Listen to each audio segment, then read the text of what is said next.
Hello friends, आज हम अपने ऑनलाइन कोर्स का पहला लेक्चर डिस्कस करने वाले हैं। जैसा कि मैंने आपको पहले ही बताया था, हमारा कोर्स कैसे चलेगा। शुरू में हम बात करेंगे कुछ बेसिक्स की, मतलब कंप्लीट चैप्टर पे जाने के से पहले, जैसे मतलब पूरा एडजेक्टिव चैप्टर, पूरा नाउन चैप्टर, उन पर जाने से पहले हम बेसिक्स की बात करेंगे। बेसिक्स में हम क्या पढ़ेंगे? पार्ट्स ऑफ स्पीच को। ठीक है, पार्ट्स ऑफ स्पीच, ये भी सारे पार्ट्स ऑफ स्पीच होते हैं जो आपके चैप्टर है, वो मोस्टली पार्ट्स ऑफ स्पीच ही हैं। लेकिन मैं क्या कहना चाह रहा हूँ, नाउन पूरा चैप्टर पढ़ने से पहले हमें ये तो पता तो होना चाहिए कि नाउन आखिर होता क्या है ना। क्योंकि सेंटेंस आएगा तो उसके अंदर नाउन, वर्ब, एडजेक्टिव, एडवर्ब सब कुछ यूज़ होगा। ऐसा तो है नहीं कि प्रोनाउन चैप्टर में जो सेंटेंस लिखा होगा उसके अंदर एडजेक्टिव यूज़ नहीं हो रहा होगा। तो मैं चाहता क्या हूँ, जैसा कि आपने मेरे पढ़ाने का तरीका देखा है, पार्ट्स ऑफ स्पीच में ब्रेक करना। जो हम सेंटेंस लिखें उसके हर एक अक्षर का पार्ट्स ऑफ स्पीच और उसका काम हमें पता होना चाहिए। तो मैं कंप्लीट चैप्टर से जाने से पहले आपको सब चीज़ों के सब पार्ट्स ऑफ स्पीच, नाउन क्या होता है, कितने टाइप का होता है, इंग्लिश में क्या काम करता है, वर्ब क्या होती है, कितने टाइप की होती है, ट्रांजिटिव वर्ब क्या होती है, इंट्रांजिटिव वर्ब क्या होती है, डाई ट्रांजिटिव वर्ब क्या होती है, क्वालिटेटिव एडजेक्टिव क्या होते हैं, क्वांटिटेटिव एडजेक्टिव क्या होते हैं, एडवर्ब मैनर क्या होते हैं, ये सारी टर्म्स इंग्लिश में जितनी भी मैं टर्म्स यूज़ करने वाला हूँ पहले आपको बेसिक्स के अंदर पढ़ा दूंगा। ठीक है, उसके बाद हम एक चैप्टर उठाएंगे, उस चैप्टर में भी बहुत सारा बेसिक पढ़ेंगे। ठीक है, जैसे ही वो चैप्टर शुरू करेंगे हम सेंटेंस लिखते जाएंगे, सेंटेंस की लेंथ बढ़ती जाएगी, उसके अंदर infinitive, gerund, participle, pair infinitive, जो कुछ भी उस सेंटेंस में यूज़ हो जाएगा वो हम वहीं की वहीं पढ़ लेंगे। लेट्स से कि उसके अंदर एक वर्ड आ गया, इवन वर्ड आ गया, और इवन क्वालिफाई कर रहा है मान लो किसी प्रेपोजिशन को, इवन आफ्टर ऐसा लिखा हुआ है, तो वहीं के वहीं मैं पढ़ा दूंगा कि ये जो वो एडवर्ब होती हैं बेसिकली किसी प्रेपोजिशन को भी क्वालिफाई कर सकती हैं। ठीक है, 3-4 एग्जाम्पल से वो बात क्लियर कर दूंगा। तो ऐसे ही चलेगा। ठीक है, शुरू में बेसिक चलेगा, फिर एक चैप्टर शुरू करूंगा। जनरली मैं प्रोनाउन चैप्टर शुरू करता हूँ। प्रोनाउन चैप्टर में कॉन्सेप्ट्स बहुत सारे हैं और नंबर ऑफ एग्जांपल्स भी बहुत सारे लिखे जा सकते हैं, जिनको हम पढ़कर एक्सप्लेन करके ग्रामर पे पकड़ बना सकते हैं। ठीक है जी, तो चलिए शुरू कर लेते हैं। और एक छोटी सी बात और, जो भी बच्चे पहले कोचिंग वगैरह ले चुके हैं, जिन्होंने मेरा कोर्स इसलिए परचेज किया है कि वो कुछ नया सीखना चाहते हैं, ठीक है, या उन्हें लगता है कि कुछ कमी रह गई पहले उसको पूरा करने के लिए, तो समझना मेरे भाई, जैसा कि मैं अपने वीडियोस में भी काफ़ी बार बोलता हूँ कि आप जब छोटे थे तो आपको एक बात सिखाई गई थी कि सूरज पूरब में उगता है, the sunrises in the east, है ना। लेकिन जब आप 6, 7, 8 में आए तो आपको पता चला कि नहीं यार, ये सूरज तो कहीं उगता ही नहीं है, सन इज अ स्टार, सन तो वहीं रहता है ना। और ये अर्थ है जो घूमती है, जिसकी वजह से हमें सूरज उगता है या छिपता हुआ नजर आता है ना। तो समझना कि वो जो टीचर थे जिन्होंने आपको सेकंड थर्ड में ये सिखाया कि the sun rises in the east, क्या वो गलत थे? उन्हें तब भी पता था कि सन इज अ स्टार, वो नहीं उगेगा, अर्थ घूमती है इस वजह से उगता हुआ दिखाई देता है। लेकिन क्या उस टाइम आप समझ पाते? नहीं समझ पाते। तो मेरी मजबूरी समझना, मेरे पास सारा क्राउड एक जैसा नहीं है। ये कोर्स बाय करने वाले कुछ ऐसे बच्चे भी हैं जो बिल्कुल हिंदी मीडियम से हैं, तो मैं सबको साथ लेके चलूंगा। ठीक, जो बिल्कुल बेसिक से पढ़ना चाहता है उसको भी समझ में आनी चाहिए मेरी बात, और जो पहले कोचिंग ले चुका है उसको कुछ नया भी मिलना चाहिए। अभी मैं, आप किसी भी स्टफ से हो, ठीक है, आप अपने आप को हिंदी मीडियम का मानते हो, चाहे आप अपने को बहुत हाई फाई मानते हो, मैं अभी आपसे बस सिर्फ एक ही प्रॉमिस कर सकता हूँ कि जब आपका ये कोर्स एंड होगा आपसे पूछा जाएगा, हाँ भाई जो तैने ऑनलाइन कोर्स की फ़ीस पे करी क्या वो वसूल हो गई, तो आपका जवाब हाँ होगा। बस अभी मैं इतना प्रॉमिस कर सकता हूँ। चलिए शुरू करते हैं। ठीक है, आ जाओ। हमें बात करनी है नाउन की। नाउन कुछ भी नहीं है, हिंदी में आपने संज्ञा सुना होगा, है ना। किसी व्यक्ति, वस्तु, स्थान के नाम को संज्ञा कहते हैं। संज्ञा, बस ये नाउन ही है। इसी नाउन को क्या कहते हैं हिंदी में? संज्ञा कह देते हैं। ठीक है, अभी नाउन की डेफिनेशन बहुत लंबी भी लिख सकते हैं हम, the name of a person, place और थिंग, ऐसे करके। मैं आपको छोटी सी डेफिनेशन बता रहा हूँ। Noun equal to name. Noun क्या होता है जी? नेम होता है। नाउन क्या होता है? नाम होता है। समझना कैसे। नाउन ये 5 टाइप का होता है। प्रॉपर नाउन कह दो चाहे प्रॉपर नेम कह दो, बात एक ही है। कॉमन नाउन कह दो चाहे कॉमन नेम कह दो, बात एक ही है। कलेक्टिव नाउन कह दो चाहे कलेक्टिव नेम कह दो, बात एक ही है। समझना कैसे, इन दोनों को समझ ले पहले, प्रॉपर और कॉमन को। एक चीज़ समझना, मान लो आप मेरी क्लास में भी बैठे हो, काफ़ी सारे बच्चे बैठे हैं, उनमें से मैं किसी को भी रैंडम, किसी भी लड़के को बुलाऊं, हाँ भी शीतल क्या हाल चाल, कैसी हो, तो सही बैठेगा? नहीं बैठेगा। क्यों? क्योंकि सर शीतल तो प्रॉपर नाम है, वो तो किसी पर्टिकुलर का होगा, आप हर किसी को शीतल थोड़ी बुला सकते हो। समझ में आई बात क्या कहना चाह रहा हूँ? तो लेकिन मुझे बताओ, मैं हर जितने बच्चे वहाँ पे बैठे हैं क्या सबको स्टूडेंट बुला सकता हूँ? हाँ सर, स्टूडेंट बुला सकते हो। समझ में आई बात क्या कहना चाह रहा हूँ? कॉमन नेम, एक ऐसा नेम जो उस टाइप की हर चीज़ को दिया जा सके, एक कॉमन नाम जो उस टाइप की हर चीज़ को दिया जा सके, वो किसके अंडर में आ जाएगा? वो आ जाएगा कॉमन नाउन के अंडर में। और एक ऐसा नाम जो किसी पर्टिकुलर का होगा वो किसके अंडर में आ जाएगा, वो आ जाएगा प्रॉपर के अंडर में। आई बात समझ में। तो बेसिकली क्या है, स्टूडेंट तो एक कॉमन नाउन है, लेकिन राम क्या है, एक प्रॉपर नाउन है। अब इंडिया में जितने शहर हैं, क्या सबको दिल्ली कह सकता हूँ, नहीं कह सकता, लेकिन क्या सबको सिटी कह सकता हूँ, हाँ सर सिटी कह सकते हो। तो सिटी क्या हो गया, कॉमन नाउन हो गया, और दिल्ली क्या हो गया, एक प्रॉपर नाउन हो गया। पूरे दुनिया में जितनी किताबें हैं सबको बुक कह सकता हूँ, ये चलेगा, लेकिन क्या सबको बाइबल कह सकता हूँ, नहीं कह सकता। जितने मोनूमेंट है, इमारतें, मोनूमेंट कह सकते हैं, लेकिन क्या हर मोनूमेंट को ताजमहल कह सकता हूँ, नहीं कह सकता। आई बात समझ में। तो एक है कॉमन नाउन और एक है प्रॉपर नाउन। कॉमन नाउन क्या है, बेसिकली एक ऐसा नाम जो उस टाइप की हर चीज़ को दिया जा सके। प्रॉपर नाउन क्या है, पर्टिकुलर चीज़ का नाम, ठीक है, पर्टिकुलर पर्सन का नेम, पर्टिकुलर प्लेस का नेम, पर्टिकुलर बुक का नेम, किसी भी चीज़ का नाम। समझ में आई क्या कहना चाह रहा हूँ, एक है प्रॉपर, एक है कॉमन। इतनी बात क्लियर है। नेक्स्ट, जैसे कि इसके नाम से क्लियर है, कलेक्टिव नाउन में बताओ क्या होता होगा, कलेक्शन का नेम। कलेक्टिव नाउन क्या होता होगा, कलेक्शन का नेम। जैसे प्लेयर्स के कलेक्शन को क्या कह देंगे, टीम कह देंगे। जजेस के कलेक्शन को क्या कह देंगे, जूरी कह देंगे। क्रिमिनल्स के कलेक्शन को क्या कह देंगे, गैंग कह देंगे। बीवी, बीवी क्या होता है, बीवी होता है ग्रुप ऑफ ऑफिसर्स या फिर ग्रुप ऑफ यंग गर्ल्स, ठीक है। ऑफिसर्स के ग्रुप को या फिर जवान लड़कियों के समूह को क्या कहते हैं, बीवी कहते हैं, ठीक है। अब देखो याद करने का तरीका क्या है, ये सब तो आपको आते ही है। कोई भी अगर आपको ऐसा वर्ड याद करना हो जो आपको मतलब नहीं पहले आपने सुन रखा, तो उसके साथ आप एक पिक्चर रिलेट कर दिया करो। ये तो खुद चीख चीख के बता रहा है क्या पिक्चर रिलेट होगी इसके साथ, है ना। आपको ये मान के चलना है, आपको ये मान के चलना है कि आपकी जो बीवी है ना, वो जवान लड़कियों के झुंड के बराबर है, ठीक है। आपकी एक बीवी 10 जवान लड़कियों के झुंड के बराबर है। ग्रुप ऑफ यंग गर्ल्स को क्या कहते हैं, बीवी। इससे दो काम होंगे, वर्ड भी याद हो जाएगा और दूसरा जिंदगी भी अच्छी कटेगी, ठीक है। तो बीवी क्या है, बीवी है group of young girls. Material noun, अगला क्या आ गया अपना, मटीरियल नाउन। अब मटीरियल नाउन का मतलब क्या है, मटीरियल का नेम, किसी मटीरियल का नेम। अब मैं आपसे पूछूं जी ये बोर्ड बताओ, ये किससे बना है, आप कहोगे सर प्लास्टिक से, तो प्लास्टिक मटीरियल नाउन हो गया, है ना। कपड़े, क्लोथ कॉटन से बने, कॉटन मटीरियल नाउन हो गया। समझ में आया क्या कहना चाह रहा हूँ। कोई भी चीज़, किसी भी चीज़ का बेसिक एलिमेंट। अब ये बोर्ड के साइड पे ये एल्यूमिनियम की बाउंड्री है, ये एल्यूमिनियम हो गया, आयरन हो गया, कॉपर हो गया, सैंड हो गया, ठीक। खाने पीने की चीज़ें जैसे कुछ मिठाइयाँ वगैरह है, मिल्क से बनती हैं, उनका बेसिक एलिमेंट क्या हो गया, मिल्क हो गया। तो ये सब चीज़ें iron, copper, sand, milk, water, ये सब किसके अंडर में आ जाएंगी, ये सब आ जाएंगी मटीरियल नाउन के अंडर में। इतनी बात आ गई समझ में। Next, abstract noun. एब्स्ट्रैक्ट का मतलब क्या होता है, वो चीज़ जो रियलिटी ना हो। रियलिटी ना होने का मतलब है आपको ये दिखाई नहीं देगा, आप इसे छू नहीं सकते, आप इसे सिर्फ महसूस कर सकते हो। ऐसी चीज़ें किसके अंडर में आ जाएंगी, एब्स्ट्रैक्ट नाउन के अंडर में आ जाएंगी। इतनी बात आई समझ में। ऑनेस्टी, ईमानदारी। अब आप किसी को ऐसे कह सकते हो क्या, ईमानदारी नज़र आएगी, हाँ यार तेरे अंदर ना मुझे 3 ईमानदारी नज़र आ रही है, ऐसा बोल पाओगे। तेरे अंदर ना यार मुझे 7 बहादुरी नज़र आ रही है, नहीं हो पाएगा। ये चीज़ें सिर्फ महसूस करी जा सकती हैं, ना देखी जा सकती हैं, ना छुई जा सकती हैं। तो बेसिकली क्या हो गया, ये जो ऑनेस्टी हो गया, ब्रेवरी हो गया, लव हो गया, हेट हो गया, ये सब क्या है, ये सब एब्स्ट्रैक्ट नाउन के अंडर में आएंगी।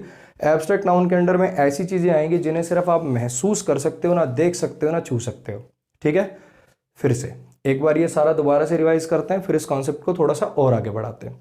नाउन क्या है, नाउन कुछ नहीं है, नाम है। किसी चीज़ का नाम ही क्या है, नाउन है, ठीक।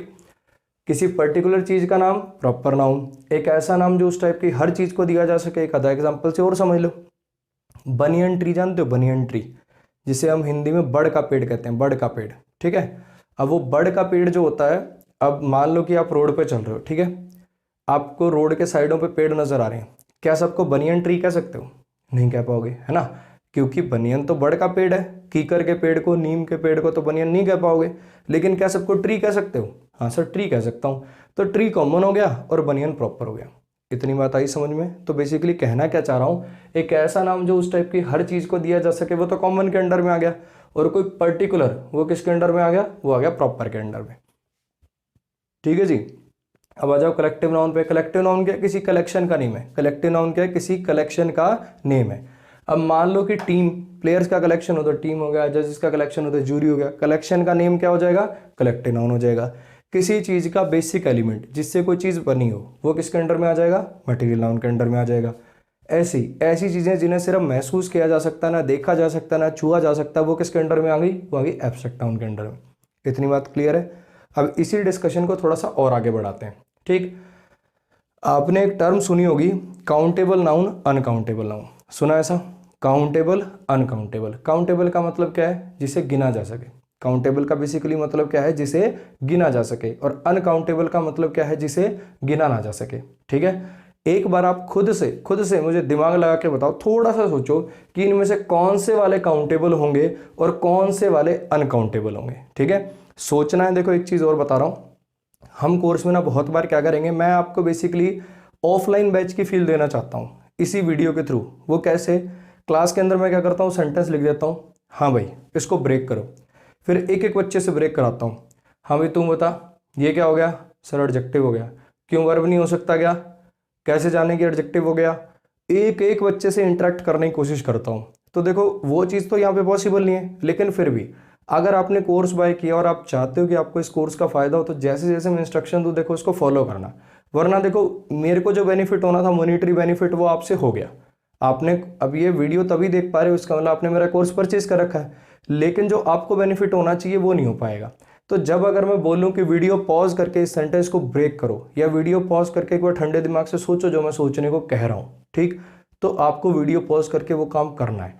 अदरवाइज आपके लिए कोर्स बेनिफिशियल नहीं रहेगा। बस आपने एक फिल्म सी देख ली, वो भूल जाओगे थोड़े दिन के बाद। ठीक है, तो अभी आपको क्या करना है, वीडियो पॉज करनी है, ये सारा नोट करना है, और साथ के साथ आपको क्या करके दिखाना है, मुझे सोच के बताना कि इनमें से कौन सी टाइप काउंटेबल होंगी और कौन सी टाइप अनकाउंटेबल होंगी। ठीक है, मैं फ्रेम से एक बार बाहर जाऊंगा, आपको पूरा बोर्ड नजर आने लग जाएगा, आप इसको नोट करेंगे पॉज करके, और साथ के साथ सोचेंगे कि इनमें से कौन सी टाइप काउंटेबल होगी और कौन सी टाइप अनकाउंटेबल होगी। ठीक है जी, नोट कर सकते हो।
हाँ जी, उम्मीद है नोट हो गया होगा। तो वापस शुरू कर लेते हैं। ठीक, अब इसके अंदर देखिए, सोचा भी होगा आप लोगों ने कि कौन सी चीज़ें काउंटेबल होंगी, कौन सी चीज़ें अनकाउंटेबल होंगी। सोच के देखो ज़रा, अगर मैं कहूँ राम काउंटेबल होता है कि अनकाउंटेबल, दिल्ली काउंटेबल होता है कि अनकाउंटेबल, ये सवाल आपको कुछ ऐसा नहीं लग रहा सर ये सवाल कुछ बेवकूफ़ाना सा सवाल है? दिल्ली काउंटेबल है कि अनकाउंटेबल, ये कैसा सवाल हुआ? तो एकदम आपने सही कहा कि बेवकूफ़ाना सवाल है ये। समझना, दिल्ली को काउंट थोड़ी कर पाओगे, तो किसी चीज़ का नाम है, राम किसी चीज़ का नाम है, दिल्ली किसी चीज़ का नाम है, किसी पर्टिकुलर चीज़ का नाम है, इसको काउंट कैसे कर पाओगे? तो जिसको काउंट नहीं कर पाओगे उसको किसके अंडर में रखना पड़ेगा? अनकाउंटेबल के अंडर में रखना पड़ेगा। वैसे तो देखो इसको काउंटेबल और अनकाउंटेबल में बांटना ही बेवकूफ़ी है, फिर भी अगर कोई ज़बरदस्ती करे तो आप क्या कह दिया करो जी, अनकाउंटेबल है। ठीक है, आपको काफ़ी बुक्स के अंदर इसको काउंटेबल भी दिखा हुआ मिलेगा, लेकिन आप अगर ऑक्सफोर्ड या लॉन्गमैन या कैम्ब्रिज किसी भी अच्छी डिक्शनरी में अगर किसी प्रॉपर नाउन को टाइप करोगे, लेट से आपने टाइप कर दिया उसके अंदर फुटबॉल। अब फुटबॉल क्या है? किसी गेम का नाम है, और एक फुटबॉल वो बॉल भी होती है। जब ये फुटबॉल बॉल होती है तब वो एक कॉमन नाउन हो जाएगा, क्योंकि हर फुटबॉल को फुटबॉल कह सकते हो, लेकिन फुटबॉल जब वो गेम का नाम होगा तब क्या होगा? वो प्रॉपर नाउन हो गया। तब उसके साइड पे आप देखोगे तो आपको लिखा मिलेगा यूसी। यूसी का मतलब क्या है? अनकाउंटेबल। किसी बीमारी का नाम आप टाइप करिए उसके अंदर, है ना, किसी पर्टिकुलर बीमारी का नाम टाइप करिए, किसी गेम का नाम टाइप करिए, तो आपको क्या मिलेगा? वो अनकाउंटेबल मिलेगा। क्लियर होगी इतनी बात? तो ये आएगा जी आपका अनकाउंटेबल के अंडर में। अब मुझे बताओ ये काउंटेबल है कि uncountable? Book, 2 books, 3 books, 5 books, 25 books, तो इसका मतलब ये तो काउंटेबल है। सिटी काउंटेबल है, 20 सिटीज़। कितनी सिटीज़ हैं यहाँ पर? 20 सिटीज़ हैं, 25 सिटीज़ हैं। ऐसे स्टूडेंट्स काउंटेबल हैं। आज कितने स्टूडेंट्स आए हैं जी? आज तो जी 150 स्टूडेंट्स आए हैं। तो बेसिकली क्या है, ये सब क्या है, ये सब चीज़ें काउंटेबल हैं। तो कॉमन नाउन किसके अंडर में आ गया जी, काउंटेबल के अंडर में आ गया। ठीक है, ऐसे ही अगर मैं बात करूं इसकी कलेक्टिव नाउन की, इस बार आईपीएल में 8 टीम्स खेलेंगी, है ना। तो 8 टीम्स, 7 जूरीज लग चुकी हैं इस केस पे, लेकिन अभी तक फैसला नहीं आया। यूपी पुलिस ने 3 गैंग्स पकड़े हैं इस साल। तो बेसिकली ये सब क्या है, ये सब भी काउंटेबल है ना। तो ये भी काउंटेबल के अंडर में लिख देता हूं जी। ठीक है, नेक्स्ट ये बताओ काउंटेबल होगा कि uncountable. Iron, copper, sand, milk, water, ये काउंटेबल होगा कि अनकाउंटेबल। अब काफ़ी बच्चे कहना चाह रहे हैं कि काउंटेबल और काफ़ी बच्चे कहना चाह रहे हैं अनकाउंटेबल। समझना, जो काउंटेबल कहना चाह रहे हैं वो कैसे काउंटेबल कहना चाह रहे हैं, सर 3 किलो पता चल गया ना सर कितना है। एक चीज़ समझना, there is a difference between volume and number, है ना। हम बात करें नंबर की, काउंटेबल अनकाउंटेबल का लेना देना है नंबर से। और जो आप बता रहे हो 3 किलो, 3 लीटर, ये सब क्या है, सब है वॉल्यूम। मैं वॉल्यूम की बात नहीं कर रहा हूं, मैं बात कर रहा हूं नंबर की। क्या ऐसा क्या पाओगे 1 लोहा, 2 लोहा, 5.5 लोहा, इज इट पॉसिबल? नहीं पॉसिबल है ना। तो इसका मतलब क्या हो गया, ये वाली चीज काउंटेबल नहीं है। इनका वॉल्यूम तो नप सकता है लेकिन इनका नंबर नहीं नप सकता। तो इसको किसके अंडर में रख रहे हैं, अनकाउंटेबल के अंडर में। ठीक है जी, ऐसे ही इसमें ऑनेस्टी, ब्रेवरी, लव, हेट, बताओ इनको गिन पाओगे? मैं ना सर उससे 6 प्यार करता हूं, क्या पाओगे क्या? तूने ना उस दिन 4 ईमानदारी दिखाई, चलेगा? नहीं चलेगा। तो इसका मतलब ये वाली चीज भी क्या है, अनकाउंटेबल है। लो जी, से भी अनकाउंटेबल रख देते हैं। इतनी बात क्लियर हो गई। हमने नाउन देखा कितने टाइप का होता है, फिर हमने देखा कौन सी चीजें काउंटेबल है, कौन सी चीजें अनकाउंटेबल है। ये मैंने आपको क्यों बताया, समझना। अगर आपसे कोई पूछ ले, मान लो मैं कोई आपको नाउन का एग्जाम्पल दे दूं और मैं आपसे पूछूं कि आखिर ये कौन सा नाउन है, आपको वो बताना हो, तो कैसे बताओगे? एक एग्जाम्पल से ट्राई करते हैं। ठीक है, लेट्स से मैंने आपके लिए कह दिया जी, ये मुझे बताओ कि चेयर ये कौन सा नाउन है। ठीक है, तो जो मैं आपको तरीका बता रहा हूँ वो तरीका अडॉप्ट करना है आगे आपको, वरना गलत होने के चांसेस होंगे। देखना कैसे, अभी आपको बताऊंगा कि गलती बच्चे कैसे करते हैं। अभी खाली मेरा तरीका एक बार सुन लो। चेयर देखा, चेयर आपसे पूछ रहा है कि इनमें से कौन सा नाउन पड़ेगा। सबसे पहला थॉट आप अपने दिमाग में लेके आइए कि ये चीज़ काउंटेबल है कि अनकाउंटेबल, ये चीज़ काउंटेबल है कि अनकाउंटेबल। सबसे पहला थॉट आप ये लेके आओ। ठीक है, अब मुझे बताओ कि चेयर काउंटेबल होता है कि अनकाउंटेबल? काउंट तो कर सकते हैं, 3 चेयर्स, 4 चेयर्स, 5 चेयर्स। इस क्लासरूम में 36 चेयर्स हैं, इसका मतलब चेयर काउंटेबल है। अगर ये काउंटेबल है तो इसका मतलब ये कॉमन और कलेक्टिव में से एक आएगी, क्योंकि सिर्फ कॉमन और कलेक्टिव वाले ही तो काउंटेबल हैं। तो इसका मतलब ये कॉमन और कलेक्टिव में से एक आएगी। अगर ये कॉमन और कलेक्टिव में से एक है, मुझे बताओ ये किसी चीज़ का कलेक्शन है क्या?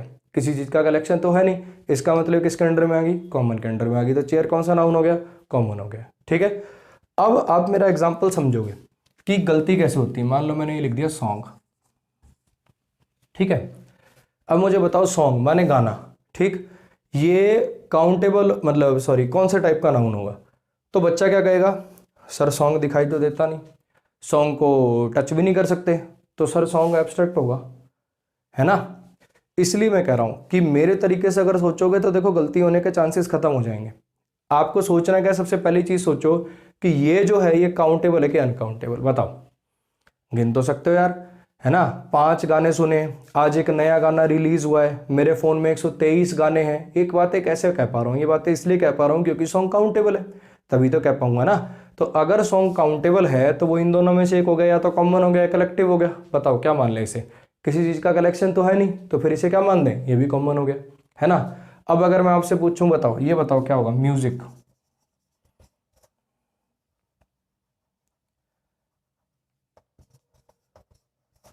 म्यूजिक, ठीक है, म्यूजिक किसके अंडर में आएगा बताओ।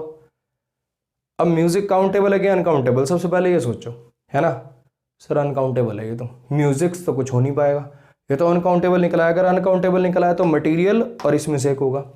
अब सोचो बताओ किसके अंडर में ले जाएं इसको, किसके अंडर में ले जाएं, एब्स्ट्रैक्ट के अंडर में ले जाएं। क्योंकि ये किसी चीज़ का बेसिक मटेरियल तो है नहीं। अगर ये किसी चीज़ का बेसिक मटेरियल नहीं है तो मटेरियल नाउन नहीं है। अगर ये मटेरियल नाउन नहीं है तो फिर इसको किस में रखना पड़ेगा, एब्स्ट्रैक्ट के अंडर। समझ में आया। एक बच्चों का फेवरेट सवाल, स्टार बताओ सर कौन सा नाउन है।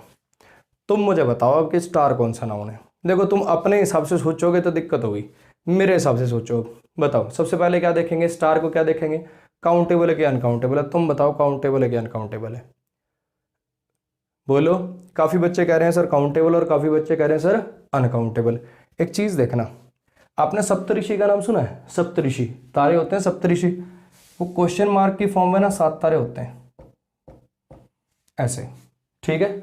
अब मुझे बताओ सप्तऋषि अगर इसका नाम पड़ा तो क्यों पड़ा? क्योंकि इसमें 7 तारे हैं। अगर तारों को गिन नहीं सकते तो सप्तऋषि कैसे कह दिया? तारे काउंटेबल होते हैं, तारों को आप गिन सकते हो। समझ में आई इतनी बात? बस बात यह है कि उनका लास्ट नंबर नहीं बता पाते हो क्योंकि उनकी संख्या इन्फिनाइट है, काउंटलेस है वो। समझ में आया? काउंटेबल तो है लेकिन काउंटलेस है। कहने का मतलब काउंट तो कर सकते हो लेकिन उनकी अंतिम संख्या नहीं बता सकते। जैसे अगर मैं आपसे पूछूं 1 से 50 तक कितने इवन नंबर आते हैं, गिन सकते हो ना? 2 4 6 8 ऐसे गिन दोगे? अरे हाँ कि ना?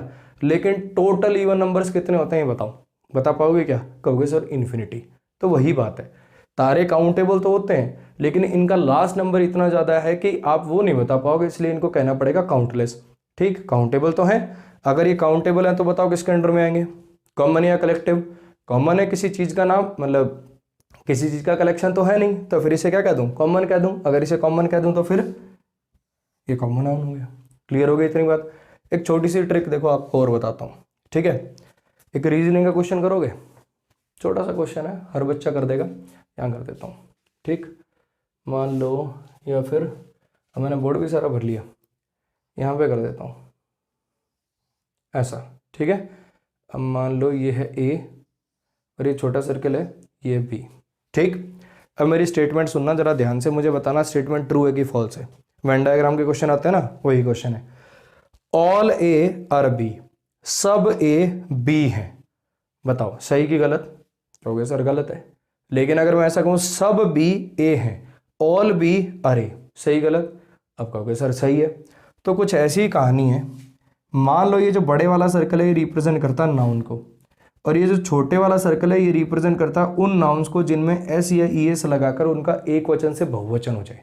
ठीक, समझना कैसे? ये वाले जो नाउन्स है ना, देखो, student students, city cities, book books, monument monuments, team teams, jury juries, gang gangs, बीवी बीवीज।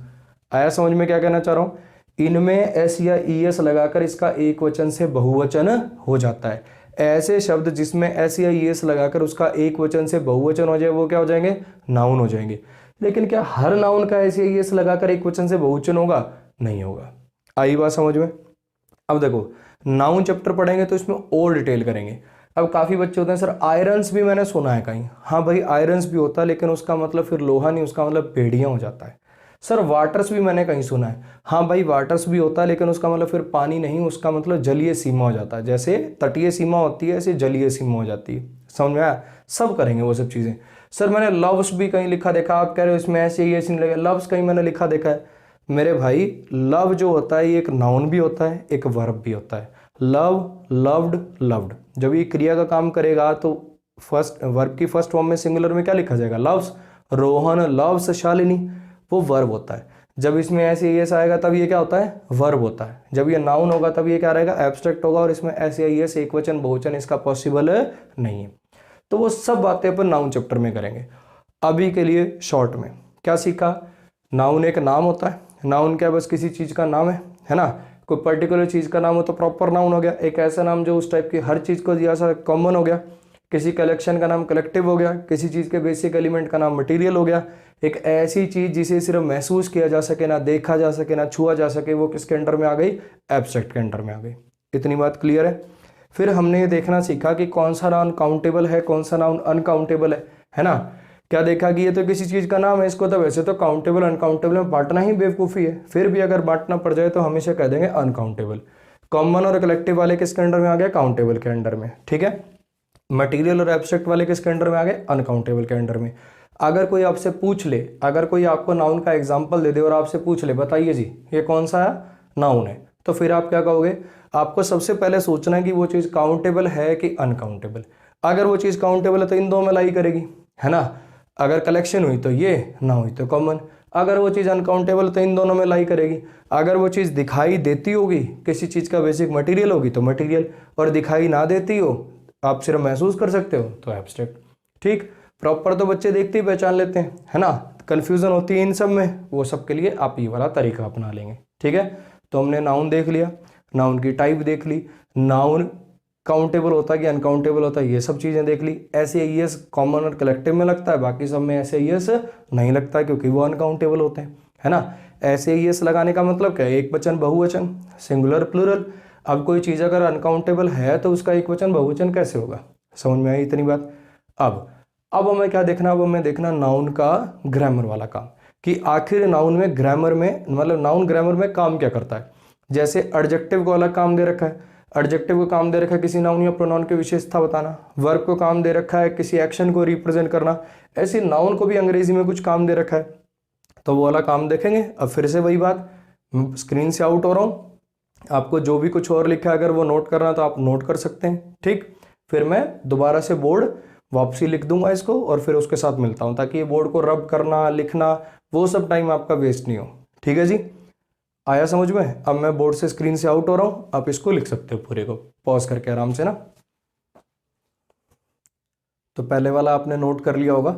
ठीक है, अब शुरू कर लेते हैं अपना नाउन का एक्चुअली एक्शन क्या है। ठीक है, नाउन ग्रामर में काम क्या आता है, जैसे कि पहले मैंने आपको बताया कि हर पार्ट्स ऑफ स्पीच का अपना अलग अलग एक्शन है। ठीक, कोई पार्ट्स ऑफ स्पीच क्या काम करता है, जैसे मान लो वर्ब का तो देखो हर बच्चे को काम पता होता है। वर्ब क्या होता है, एक ऐसा वर्ड होता है जो एक्शन को रिप्रेजेंट करे, जिसको आप हिंदी में क्रिया बोलते हो, है ना। तो वर्ब को अंग्रेजी में क्या काम दिया गया, वर्ब को काम दिया गया एक्शन को रिप्रेजेंट करना, कार्य को रिप्रेजेंट करना। ऐसे हर शब्द को अपना अलग अलग एक काम दिया गया। एडजेक्टिव का काम अलग है, एडवर्ब का काम अलग है, कंजंक्शन का काम अलग है ना। कंजंक्शन का काम भी सब बच्चे मोस्टली जानते होते हैं। कंजंक्शन का काम होता है दो चीजों को जोड़ना, जैसे होता है ना राम एंड श्याम, दो चीजों को जोड़ना, वो काम कौन करता है, वो काम करता है कंजंक्शन। ठीक है, ऐसे ही नाउन को अंग्रेजी में काम दिए गए कौन कौन से, वर्ब का सब्जेक्ट बनना, वर्ब का ऑब्जेक्ट बनना, प्रीपोजिशन का ऑब्जेक्ट बनना, सब्जेक्ट कॉम्प्लीमेंट बनना या फिर ऑब्जेक्ट कॉम्प्लीमेंट बनना। तो नाउन बेसिकली ये 5 काम करता है अंग्रेजी में, सब्जेक्ट बनना, ऑब्जेक्ट बनना वर्ब का, प्रीपोजिशन का ऑब्जेक्ट बनना, सब्जेक्ट कॉम्प्लीमेंट बनना और ऑब्जेक्ट कॉम्प्लीमेंट बनना। ठीक है, ये चारों काम एक एक करके हम समझ लेंगे। ये जो 5वां काम है ऑब्जेक्ट कॉम्प्लीमेंट बनना, ये हम देखेंगे कोर्स के अंदर। ये मान के चलो कम से कम अभी 30 से 40 लेक्चर्स के बाद। ठीक है, 30-40 लेक्चर तो खैर 2-2 घंटे के लेक्चर है ना, मतलब 30 घंटे के बाद, 30 से 40 घंटे के बाद हम ऑब्जेक्ट कॉम्प्लीमेंट को डिस्कस कर रहे होंगे। अभी मैंने लिख दिया है क्योंकि फिर बाद में रेफरेंस लूंगा कि नाउन ऑब्जेक्ट कॉम्प्लीमेंट भी बन जाते हैं। अभी के लिए सिर्फ बोर्ड पे मान लो कि लिखा है, बस लिख लेना, नोट कर लेना और फिर भूल जाना। ठीक, आ जाओ इस पे।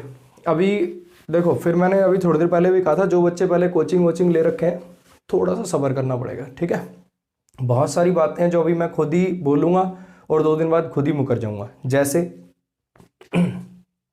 अभी बताऊंगा कौन सी वाली बात है। अगर मैं आप में से पूछूं कि कितने बच्चे ऐसे हैं जो डेमोन्स्ट्रेटिव एडजेक्टिव क्या होता है ये बता दें, या फिर एडवर्ब ऑफ फ्रीक्वेंसी क्या होता है ये बता दें। बहुत कम होंगे, है ना। कुछ ही होंगे जिन्होंने पहले कोचिंग कर रखी होगी वो बता पाएंगे। लेकिन अगर मैं आप लोगों से पूछूं कि इन सेंटेंसेस में वर्ब कहाँ है ये बता दो, हर कोई बता देगा मुझे लगता है ना। एक भी ऐसा बच्चा नहीं होगा जो वर्ब नहीं बता पाए।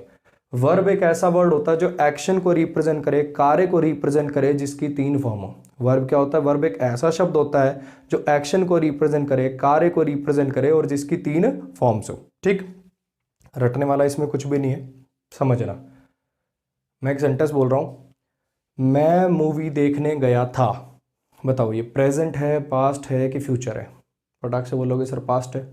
मैं दिल्ली जाऊंगा, प्रेजेंट है, पास्ट है कि फ्यूचर है। फटाक से बोलोगे फ्यूचर है। और मैं पूछूंगा कैसे पता चला, तो पता क्या कहोगे, सर उसमें था लगा हुआ था थे थी लगा हो तो पास्ट हो जाता है, गागेगी लगा हो तो फ्यूचर हो जाता है। बात तुम्हारी एकदम ठीक है, हिंदी में तो अपन ऐसे ही देखते हैं ना। लेकिन अगर मैं ऐसा कह दूं I will watch a movie, अब बताओ ये प्रेजेंट है, पास्ट है कि फ्यूचर है।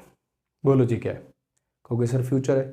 मैं कहूँ she went to Delhi with Rajesh, present है, पास्ट है कि फ्यूचर है। कहोगे सर पास्ट है। कैसे पता चला, कैसे पता चला, इस बार तो गागेगी था थी ये सब है नहीं, तो कैसे बताया, आपने बताया वर्ब की फॉर्म को देखकर। समझना कहना क्या चाह रहा हूं, वर्ब आया, थोड़ा सा ऊपर लिख लेता हूं, यहाँ पे कुछ और भी लिखना है। वर्ब आई, वर्ब से बनी वर्ब की form, V1 V2 V3, helping verb plus में V1 V2 V3, ये सब चीज़ों से क्या बन गई, वर्ब की फॉर्म। ठीक है, वर्ब की फॉर्म से हमने क्या बना लिए, वर्ब की फॉर्म से हमने बना लिए tense, present indefinite, past indefinite, future indefinite, ये सब टेंस बना लिए। और फिर टेंस से हमने क्या बना लिया, टेंस से बना लिया हमने टाइम। समझ में आई इतनी बात। जब भी कोई इंसान दूसरे इंसान को कुछ बात करता है, जब भी कोई इंसान दूसरे इंसान से बात करता है तो उसकी बात का मेन मोटिव पता क्या होता है, दूसरे इंसान को ये बताना कि क्या हुआ और कब हुआ। क्या हुआ पता चलता है वर्ब से, यहाँ पे खरीदने काम हुआ, गाने का काम हुआ, डांटने काम हुआ, खाने का काम हुआ। समझ रहे हो, वर्ब को देखकर बाय वर्ब लगी है, ईट वर्ब लगी है, सिंग वर्ब लगी है, डांस वर्ब लगी है, गो वर्ब लगी है, रन वर्ब लगी है, जो वर्ब लगी है उससे अपने को पता चल जाएगा काम क्या हुआ, वो काम आखिर हुआ कब। ये कैसे पता चलेगा, आखिर मुझे पता करना है कि टाइम को पता करूंगा मैं टेंस की मदद से। और टेंस किसकी मदद से बनेंगे, वर्ब की फॉर्म की मदद से। और वर्ब की फॉर्म के लिए वर्ब की फॉर्म होनी तो चाहिए, है ना। तो वर्ब एक ऐसा वर्ड होता है जो एक्शन को रिप्रेजेंट करता है, कार्य को रिप्रेजेंट करता है, जिसकी 3 फॉर्म हो। देखो मेरा ना यार समझने समझाने के तरीके ये हैं बेसिकली। कारण क्या है, मैं जैसे चीज़ों को देखता हूँ समझता हूँ भी कोई चीज़ रटनी ना पड़े, हर चीज़ के पीछे लॉजिक्स हों। हम अपनी तरफ से कोशिश करेंगे कि आपको मैक्सिमम जो आपको बुक्स के अंदर रूल वगैरह नजर आएंगे सबके लॉजिक्स बता दें। ठीक है, कुछ में ग्रामर का लॉजिक होगा, कुछ में बेसिक कॉमन सेंस का लॉजिक होगा। ठीक है, अभी के लिए वर्ब की 3 फॉर्म क्यों होती हैं, आई बात समझ में, क्योंकि 3 फॉर्म नहीं होंगी तो टेंस नहीं बनेगा, टेंस नहीं बनेगा तो टाइम का पता नहीं चलेगा। और भाषा का मेन मोटिव क्या है, किसी को ये बताना कि क्या हुआ और कब हुआ। इतनी बात आई समझ में। तो हमने क्या सीख लिया कि वर्ब की फॉर्म्स, मतलब वर्ब की फॉर्म से टेंस बनेगा और टेंस से हमें क्या पता चल जाएगा, टाइम का पता चल जाएगा। क्लियर है इतनी पिक्चर। चलो जी नेक्स्ट। अब हमने क्या देखा, वर्ब का पता चल गया कि वर्ब क्या है, पहले में बॉट वर्ब है, दूसरे में सैंग वर्ब है, तीसरे में स्कोल्डेड वर्ब है, चौथे में एट वर्ब है। इतनी पिक्चर क्लियर है। अभी के लिए देखो, वैसे तो जिन्होंने मेरी वीडियोस वगैरह देख रखी है उनको पता होगा कि सब्जेक्ट पहचानने के लिए हम एक्टिव पैसिव वॉइस की मदद लेते हैं, है ना। अभी मैं उतनी डिटेल में नहीं जा रहा हूँ, अभी सब क्या है बेसिक, ऊपर ऊपर से हर बच्चे को समझ में आना चाहिए, बिल्कुल एक एक पायदान चढ़ेंगे। ठीक है, सब्जेक्ट कौन होता है, एक डेफिनेशन है जो हर बच्चे को पता होती है, और वो डेफिनेशन क्या है, सब्जेक्ट वो होता है जो एक्शन को करता है, सब्जेक्ट वो होता है जो एक्शन का डूअर होता है। अब खरीदने का काम किसने किया, मोहन ने। गाने का काम किसने किया, कुणाल ने। डांटने का काम किसने किया, अजय ने। खाने का काम किसने किया, अंजलि ने। ठीक है जी। अब जो भी एक्शन का डूअर होता है वो क्या हो जाता है, सब्जेक्ट हो जाता है। जो भी एक्शन का डूअर होता है वो क्या हो जाएगा, सब्जेक्ट हो जाएगा। जो भी एक्शन का डूअर है क्या हो जाएगा, सब्जेक्ट हो जाएगा। एक्शन का डूअर कौन हो जाएगा, सब्जेक्ट हो जाएगा। ठीक है, पहले में काम हुआ खरीदने का, किया मोहन ने। दूसरे में काम हुआ गाने का, किया कुणाल ने। तीसरे में काम हुआ डांटने का, किया अजय ने। चौथे में काम हुआ खाने का, किया अंजलि ने। जो भी एक्शन का डूअर होगा वो क्या हो जाएगा, सब्जेक्ट हो जाएगा। अभी के लिए हम इतनी डेफिनेशन समझ लेते हैं, आगे जब एक्टिव पैसिव देखेंगे तब जान जाएंगे कि सब्जेक्ट कब नहीं होता है डूअर। ठीक है, वो सब बातें भी करेंगे। अभी के लिए बिल्कुल बेसिक, वर्ब क्या है, वर्ब एक ऐसा वर्ड है जो एक्शन को रिप्रेजेंट करे, कार्य को रिप्रेजेंट करे, जिसकी 3 फॉर्म। ठीक है जी। ऐसे ही सब्जेक्ट कौन है, सब्जेक्ट वो है जो वर्ब में हो रहे कार्य का कर्ता हो, माने डूअर हो। क्लियर है इतनी बात। नेक्स्ट, अब ऑब्जेक्ट कैसे पहचानेंगे।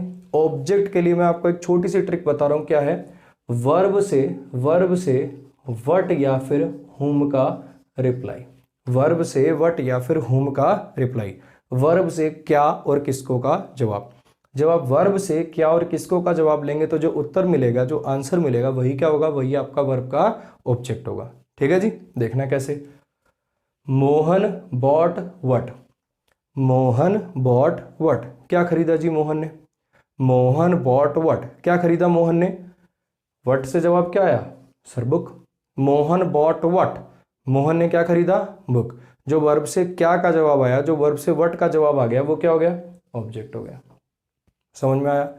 कुणाल सैंग वट, क्या गाया जी कुणाल ने गाया गाना। Kunal सैंग what, Kunal सैंग a song. Verb से वट का जवाब क्या हो जाएगा, ऑब्जेक्ट हो जाएगा। क्लियर है।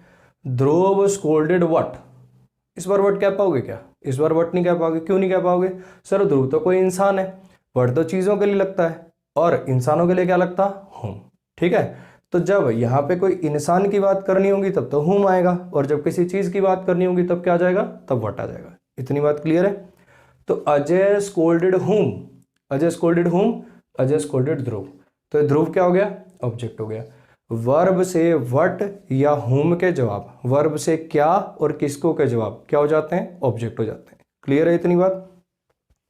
देखो फिर बता रहा हूँ, जिन्होंने कोर्स कर रखा है आगे बहुत सारी बातें करनी है, कब ऑब्जेक्ट होगा, कब ऑब्जेक्ट नहीं होगा, कब सब्जेक्ट लिखेंगे, कब सब्जेक्ट, सब बातें करेंगे। अभी स्टेप बाय स्टेप जितना बता रहा हूँ उसको बहुत ही ध्यान से चुनना है। हर एक छोटी छोटी लाइन बहुत सारी बड़ी बड़ी चीज़ों का आधार है, तो उनको सुनते चलना है, बड़े ही प्यार से आराम से समझते चलेंगे, ठीक है। Anjali at what, Anjali at what, Anjali ने क्या खाया था, केक। तो केक क्या हो गया जी, ऑब्जेक्ट हो गया। इतनी बात आई समझ में। वर्ब एक ऐसा वर्ड है जो एक्शन को रिप्रेजेंट करे, कार्य को रिप्रेजेंट करे, जिसकी 3 फॉर्म है, ठीक है। वर्ब का जो जिसमें जो काम हो रहा है उसका जो डूअर होगा वो क्या हो गया, सब्जेक्ट हो गया। वर्ब से क्या और किसको का जवाब क्या हो गया, ऑब्जेक्ट हो गया, ठीक है। आप इसको ऐसे भी समझ सकते हो कि इस एक्शन का रिसीवर जिस पर ये कार्य किया गया, खरीदे जाने पर, खरीदे जाने का कार्य किस पर किया गया, किताब पर। क्या गाया गया, गाए जाने का कार्य किस पर किया गया, गाने पर। डांटे जाने का कार्य किस पर किया गया, ध्रुव पर। खाए जाने का कार्य किस पर किया गया, केक पर। आप इनको रिसीवर भी कह सकते हो, ठीक है। ज्यादा अपन ये वटिया होम वाला फंडा लगा के चलेंगे आगे। जितनी बार भी मैं कहूंगा वर्ब से वटिया होम का रिप्लाई क्या होगा, ऑब्जेक्ट हो जाएगा। क्लियर है। अगली बात, अब एक चीज समझना, अब ये मोहन मैं आपसे पूछूं, मोहन का पार्ट्स ऑफ स्पीच क्या है, सर नाउन है ना। कौन सा नाउन है, सर प्रॉपर नाउन है, किसी पर्टिकुलर व्यक्ति का नाम है। इसका पार्ट्स ऑफ स्पीच नाउन है और टाइप क्या है, प्रॉपर है। अब यहीं ना काफ़ी बच्चे कंफ्यूज हो जाते हैं, सर कभी नाउन कह रहे हो, कभी सब्जेक्ट कह रहे हो, ये क्या बात हुई। तो समझना मेरे भाई कि एक एग्जांपल समझाता हूँ। मैं आपसे पूछूं ये क्या है जिस पर मैं लिख रहा हूँ, क्या कहोगे, सर बोर्ड है ना। कलर कौन सा है इसका, सर वाइट है। शेप क्या है इसकी, सर रेक्टेंगुलर है। कितने का है ये, होगा सर 5-7 हज़ार रुपये का। कितने किलो का ये, सर होगा 2-3 किलो का। आई बात समझ में क्या कहना चाह रहा हूँ। तो इससे रिलेटेड आप अलग अलग सवाल पूछ रहे हो, ऐसा तो है नहीं कि इस चीज़ से रिलेटेड एक ही सवाल पूछा जा सकता है। आप एक ही चीज़ से रिलेटेड ना जाने कितने सवाल पूछ सकते हो। अगर कोई मुझसे पूछेगा सर आपका नाम क्या है, तो जवाब में क्या कह दूँ, इंग्लिश पढ़ाता हूँ, क्या कहना पड़ेगा, अमन वशिष्ठ, ठीक है। कोई मुझसे पूछेगा सर करते क्या हो, तब क्या दूंगा जवाब में, ये कहूँगा अमन वशिष्ठ, क्या कहूँगा जी इंग्लिश पढ़ाता हूँ। तो जैसा सवाल वैसा जवाब, जैसा सवाल वैसा ही जवाब दोगे ना। तो समझना, अगर कोई पूछेगा कि इस शब्द का पार्ट्स ऑफ स्पीच क्या है, तो क्या जवाब दोगे, सब्जेक्ट। पार्ट्स ऑफ स्पीच कोई सब्जेक्ट तो है नहीं। पार्ट्स ऑफ स्पीच तो क्या होते हैं, noun, pronoun, verb, adjective, adverb, preposition, conjunction, interjection, ये सब। तो पार्ट्स ऑफ स्पीच क्या हो गया इसका, पार्ट्स ऑफ स्पीच हो गया नाउन। अब मैं पूछूं इसकी नाउन में टाइप क्या है, नाउन 5 टाइप का पढ़ा है ना, proper, common, collective, material, abstract. बताओ टाइप क्या है, टाइप क्या है जी इसकी, टाइप है इसकी प्रॉपर। क्लियर हुई इतनी बात।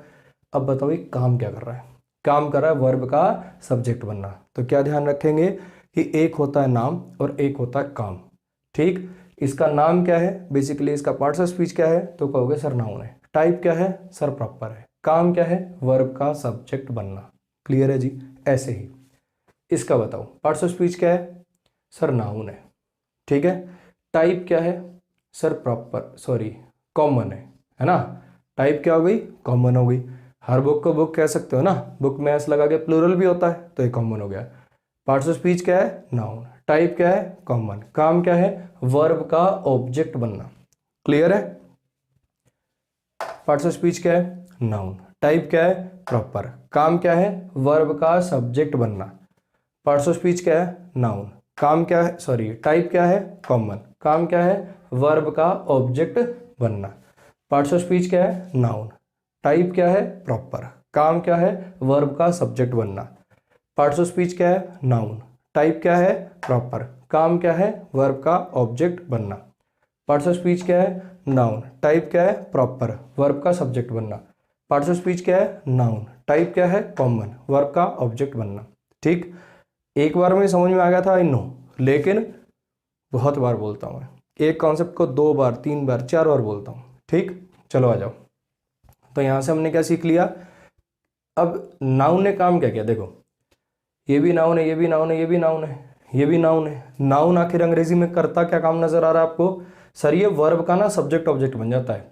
नाउन क्या काम करता हुआ नजर आया आपको सर, ये वर्ब का सब्जेक्ट ऑब्जेक्ट बन जाता है। क्लियर हुई इतनी बात।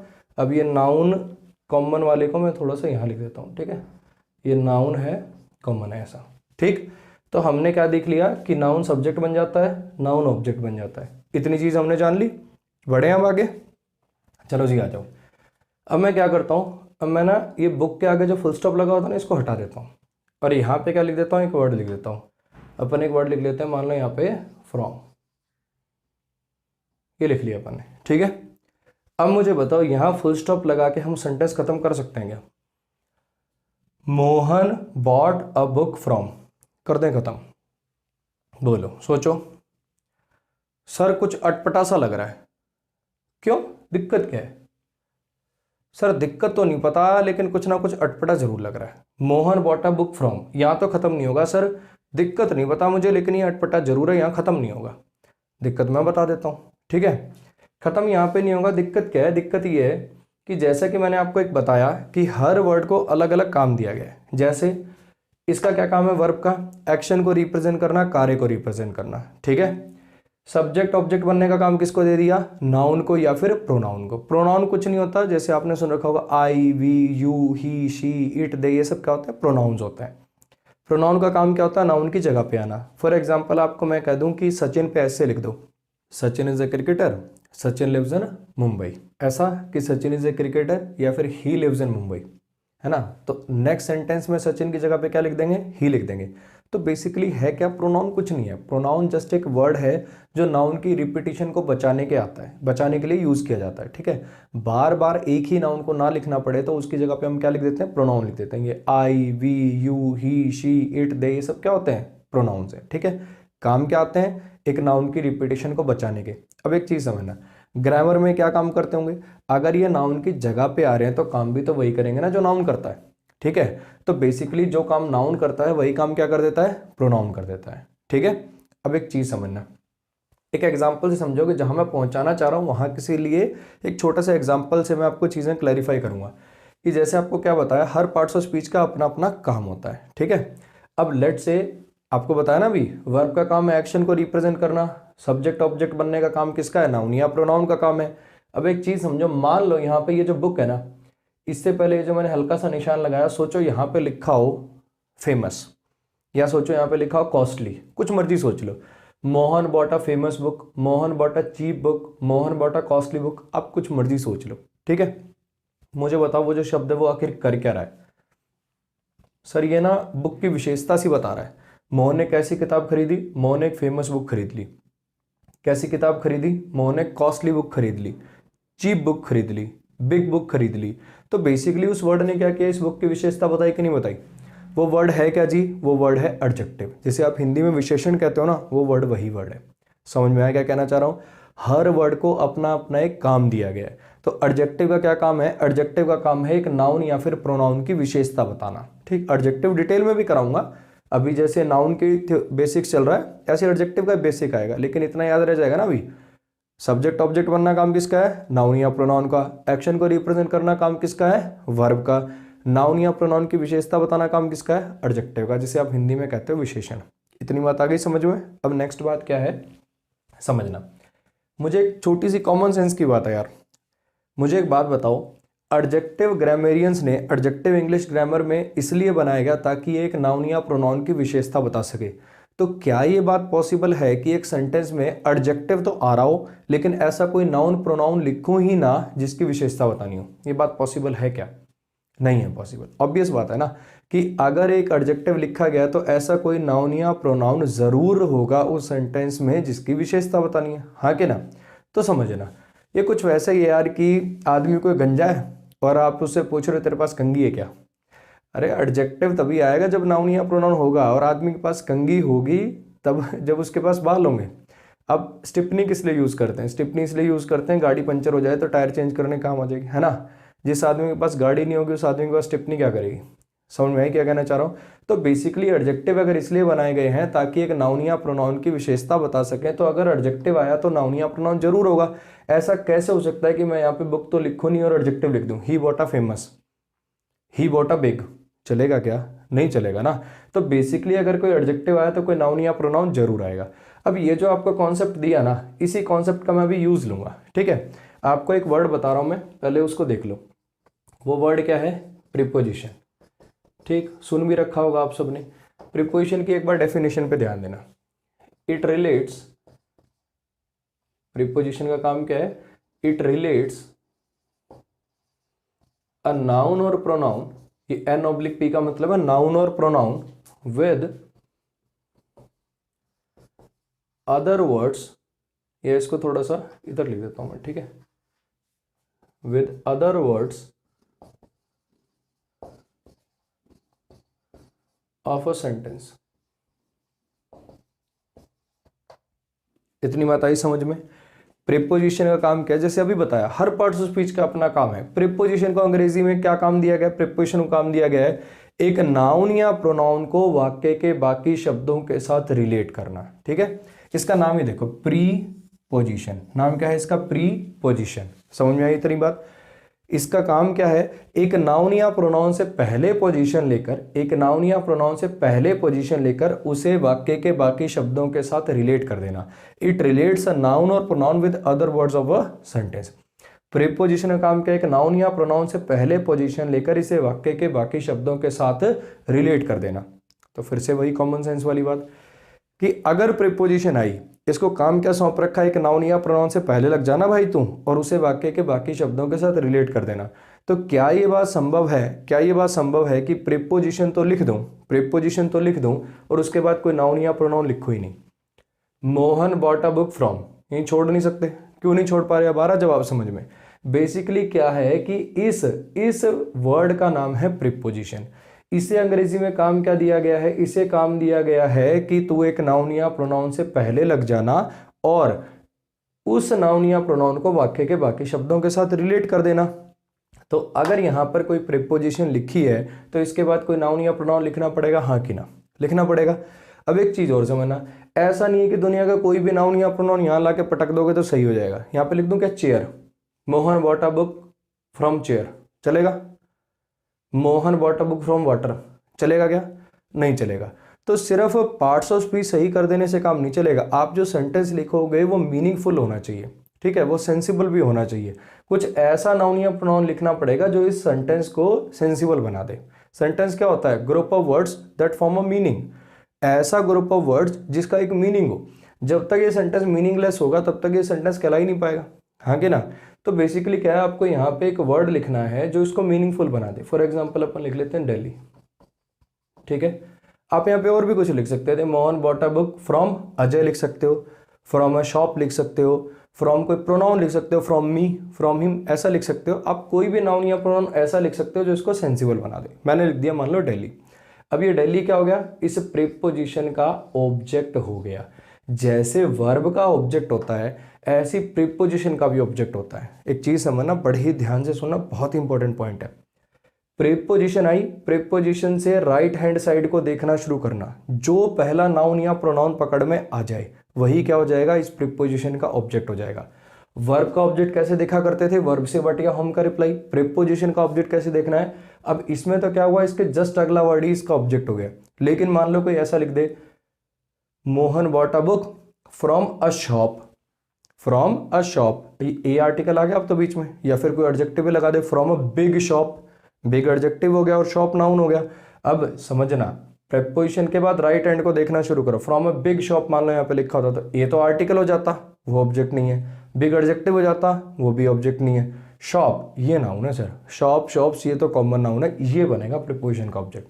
समझ में आया? फिर से, प्रीपोजिशन के बाद आने वाला, प्रीपोजिशन से राइट हैंड साइड को देखना शुरू कर देना। जो पहला नाउन या प्रोनाउन आए वही इस प्रीपोजिशन का क्या हो जाएगा? ऑब्जेक्ट हो जाएगा। इतनी बात आई समझ में? फिर से वही बात, दिल्ली का पार्ट्स ऑफ स्पीच क्या है? क्या कहोगे? सर नाउन है, ठीक है। टाइप कौन सी है? क्या कहोगे? सर प्रॉपर है। काम क्या कर रहा है? सर प्रीपोजिशन का ऑब्जेक्ट बन रहा है। आया समझ में? एक होता है नाम, एक होता है काम। क्लियर हो गई इतनी बात। तो ऐसे ही अब मान लो यहाँ पे कुणाल सेंगर सॉन्ग में भी मैं एक वर्ड लिख देता हूँ, मान लो लिख दिया मैंने फॉर, ठीक है, फॉर लिख दिया। अब देखना जरा, ये फॉर भी क्या है, प्रीपोजिशन है। अब यहाँ सेंटेंस खत्म हो सकता है क्या, नहीं हो सकता। फिर से वही कहानी, इस बेचारे शब्द का नाम प्रीपोजिशन है, इसको काम क्या दिया गया अंग्रेजी में, इसको काम दिया गया अंग्रेजी में, तो एक नाउन या प्रोनाउन से पहले लग जाना भाई और उसे सेंटेंस के बाकी शब्दों के साथ रिलेट कर देना, जैसे यहाँ पे हुआ। अब दिल्ली को सेंटेंस के बाकी शब्दों के साथ रिलेट करने का काम किसने किया, फ्रॉम ने। Mohan bought a book, Mohan bought a book from Delhi. अब ये बेसिकली कर क्या रहा है, फ्रॉम दिल्ली को वाक्य के बाकी शब्दों के साथ रिलेट कर रहा है। अब सोचो अगर इस फ्रॉम को मैं ना लिखूं, Mohan bought a book Delhi, चलेगा क्या। ये आपने लिख के बेसिकली किया क्या, ये आपने लिख के इस शब्द को वाक्य के बाकी शब्दों के साथ रिलेट कर दिया। क्लियर हुई इतनी बात। अब आ जाओ यहाँ पर, कुणाल सेंगा सॉन्ग फॉर, यहाँ छोड़ सकते हैं, नहीं, क्यों, क्योंकि प्रीपोजिशन का बेचारे काम ही है कि इसको एक नाउन या प्रोनाउन को रिलेट करना है। तो यहाँ पे क्या लिख दें, कोई ऐसा नाउन या प्रोनाउन जिसको सेंसिबल बना दे। क्या लिख दूँ, फॉर मोनिका लिख देता हूँ या मोहित लिख देता हूँ, ठीक है। गलत मत समझना, उसका छोटा भाई है ये, कुणाल का छोटा भाई है मोहित, मोहित का बर्थडे, उसके लिए गाना गाया है इसने, कोई तुम और 370 पे पहुंच जाओ, ऐसा कुछ भी नहीं है। तो ये क्या हो गया, फॉर प्रीपोजिशन है और ये क्या हो गया, इसका ऑब्जेक्ट हो गया। क्लियर हो गई इतनी बात। पार्ट्स ऑफ स्पीच क्या है, नाउन, टाइप क्या है, प्रॉपर, काम क्या है, प्रीपोजिशन का ऑब्जेक्ट बनना। आप यहाँ पे कोई प्रोनाउन भी लिख सकते थे, Kunal sang a song for him, Kunal sang a song for her, Kunal sang a song for them. आया समझ में क्या कहना चाह रहा हूँ। ऐसे अब मैं यहाँ पे लिख देता, Ajay scolded Dhruv in the school, Ajay scolded Dhruv on Tuesday. Preposition plus में ऑब्जेक्ट, ऑन प्रेपोजिशन हो जाएगा, ट्यूसडे इसका ऑब्जेक्ट हो जाएगा, इन प्रेपोजिशन हो जाएगा, स्कूल इसका ऑब्जेक्ट हो जाएगा। Anjali at a cake with Sohan, with preposition हो जाएगा, सोहन उसका ऑब्जेक्ट हो जाएगा। तो ऐसे ही हमने नाउन का क्या क्या काम देख लिया, सब्जेक्ट होना, ऑब्जेक्ट बन जाना, प्रेपोजिशन का ऑब्जेक्ट बन जाना। क्लियर हो गई इतनी बात।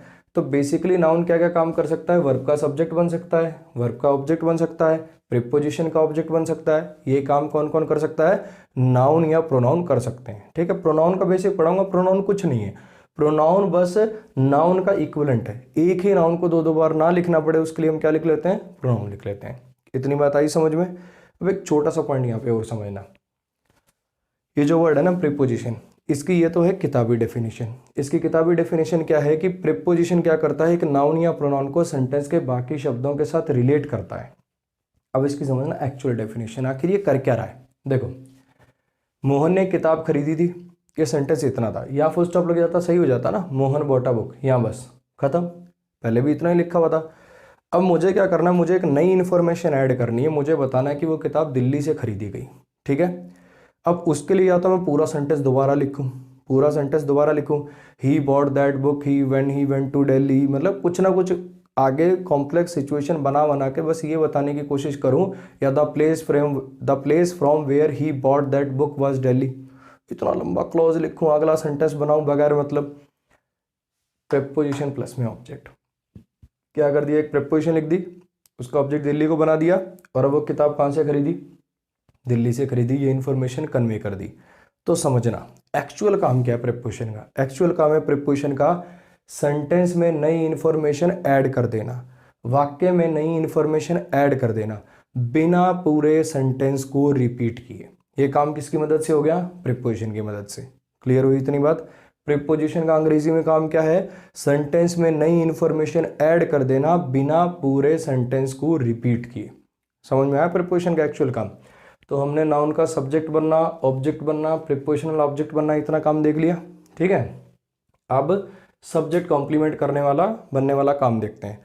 तो फिर से वही काम, मैं बोर्ड से हट जाऊंगा, आप पूरा इसमें जो जो आप नया नोट करना चाहें वो आप नोट कर सकते हैं, ठीक है। और उसके बाद फिर मैं आपको सब्जेक्ट कॉम्प्लीमेंट वाला जो है उसको बोर्ड पर लिख के आपसे मिलता हूँ, ठीक है जी।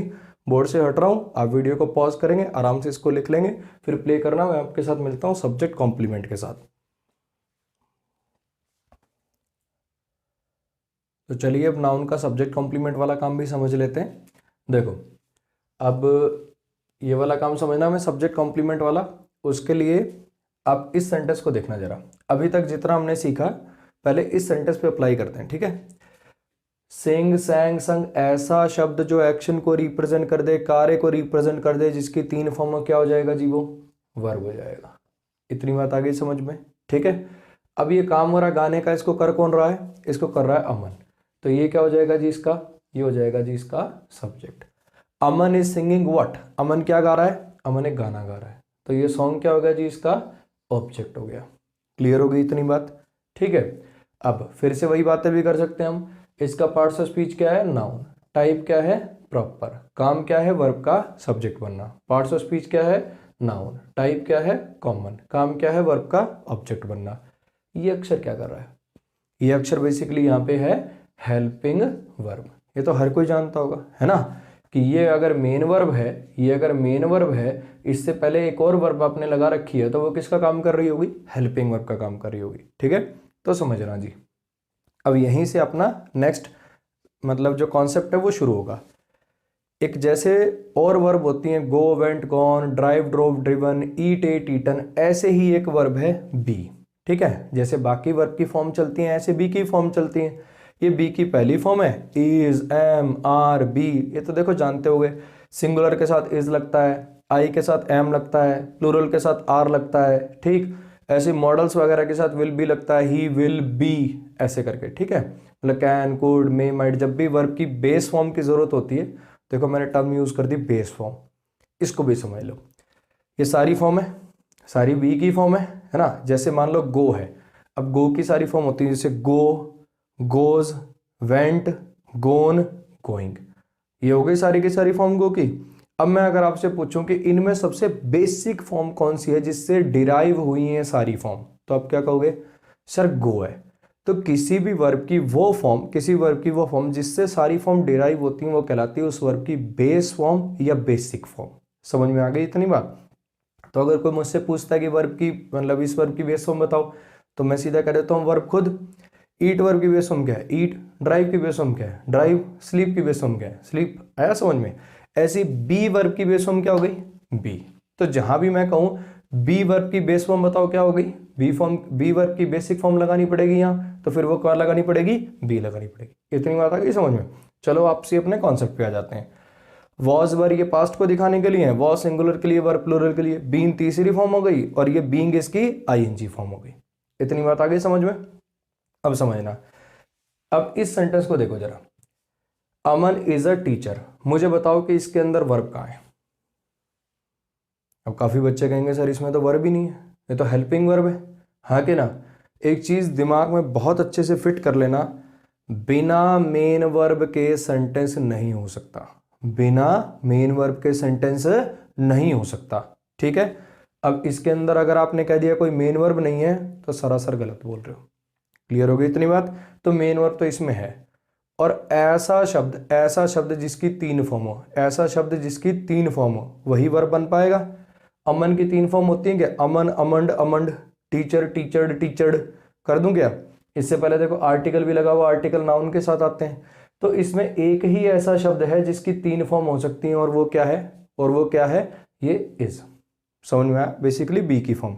अब देखो एक छोटी सी बात है, मैंने लेक्चर शुरू करते क्या कहा था कि धीरे धीरे स्टेप बाय स्टेप चलेंगे। हो सकता है मैं कोई बात बोलूं और थोड़ी देर बाद खुद ही मुकर जाऊं।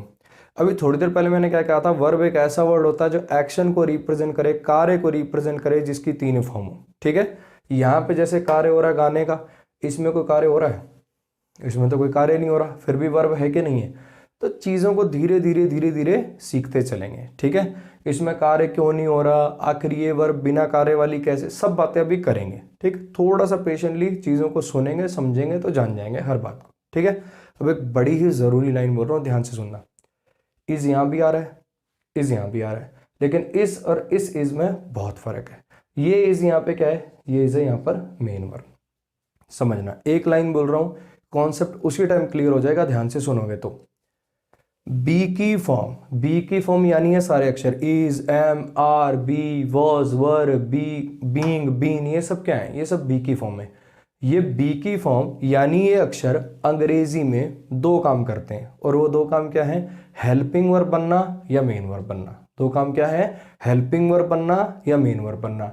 अब मुझे कैसे पता चले कि हेल्पिंग वर्ब है कि मेन वर्ब? बिल्कुल आसान, बिल्कुल ही आसान।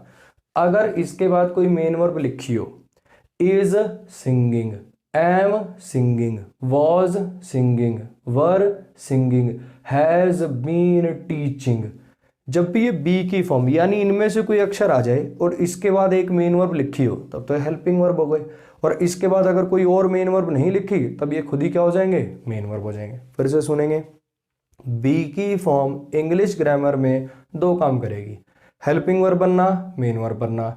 अगर इसके बाद कोई मेन वर्ब आए तो काम करेगी हेल्पिंग वर्ब का, ना आए तो खुद ही क्या बन जाएगी, मेन वर्ब। इतनी बात हो गई क्लियर? अरे बोलो, तो इसका मतलब ये क्या है, ये मेन वर्ब है। इतनी पिक्चर क्लियर है? अब तुम्हें पता है कि सब्जेक्ट जो होता है वो सेंट्रल आइडिया होता है, मेन आइडिया होता है, जिसके बारे में कोई बात कही जाती है वही क्या होता है, सब्जेक्ट होता है। तो ये सेंटेंस हमने किसके बारे में लिखा है, अमन के बारे में लिखा है, तो अमन क्या हो गया, सब्जेक्ट हो गया। इतनी बात आ गई समझ में? अरे बोलो, तो अब इस शब्द को क्या लिख दें, ये शब्द क्या हो गया, ऑब्जेक्ट हो गया। नहीं, समझना इस बात को, ये ऑब्जेक्ट नहीं है। ऑब्जेक्ट क्यों नहीं है? क्योंकि ऑब्जेक्ट वो होता है, जैसे मैंने आपको बताया, ऑब्जेक्ट क्या होता है। अब बच्चे कहेंगे सर थोड़ी देर पहले आपने कहा था वर्ब से वट या होम का जवाब ऑब्जेक्ट होता है, वर्ब से वट या होम का जवाब ऑब्जेक्ट होता है ना। Aman is what, Aman is a teacher, sir what का जवाब तो आ रहा ही है ना, लेकिन यहाँ पर ये ऑब्जेक्ट नहीं है, समझना।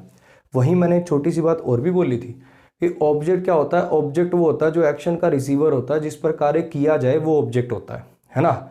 अब मुझे बताओ यहाँ कोई कार्य हो रहा है? अगर कोई कार्य ही नहीं हुआ, तो क्या कोई रिसीवर होगा? अगर कोई रिसीवर नहीं है तो क्या कोई ऑब्जेक्ट होगा? नहीं जी। तो इसे ऑब्जेक्ट नहीं कहते, इसके लिए एक अलग से नाम है। वो नाम क्या है? वो नाम है सब्जेक्ट कॉम्प्लीमेंट। ठीक है जी, अभी आएगा सब कुछ समझ में। देखो होता क्या है ना, जैसे ही कोई भारी सा शब्द लिख देता है टीचर, बच्चे ऐसे कान बंद कर लेते हैं, नहीं नहीं नहीं नहीं, ये तो समझ में आ ही नहीं सकता, मेरे तो बस की नहीं है। अगर देखो ये एटीट्यूड रखोगे ना तो ज़िंदगी में कभी तुम कुछ समझ भी नहीं पाओगे।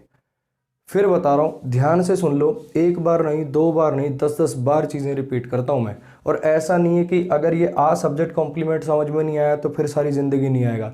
हर लेक्चर में हर सेंटेंस में कोई ना कोई घूम फिर के कोई ऐसा सेंटेंस आएगा जिसके अंदर लिंकिंग वर्ब आ रही होगी, फिर कॉन्सेप्ट दोबारा हो जाएगा, फिर सब्जेक्ट कॉम्प्लीमेंट, डेली कुछ ना कुछ ऐसा आ रहा होगा।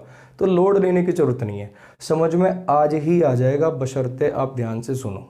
ठीक है, दोबारा एक चीज़ दोबारा से सुनना, बी की फॉर्म ये वाले अक्षर is, am, are, be, was, were, been, being, ये इंग्लिश ग्रामर में दो काम करते हैं, हेल्पिंग वर्ब बनना, मेन वर्ब बनना। आखिर मुझे कैसे पता चले हेल्पिंग वर्ब है कि मेन वर्ब? बिल्कुल आसान, अगर इसके बाद कोई मेन वर्ब आए तो काम करेगा हेल्पिंग वर्ब का, कोई मेन वर्ब ना आए तो खुद ही काम कर देगा मेन वर्ब का। इतनी बात क्लियर है?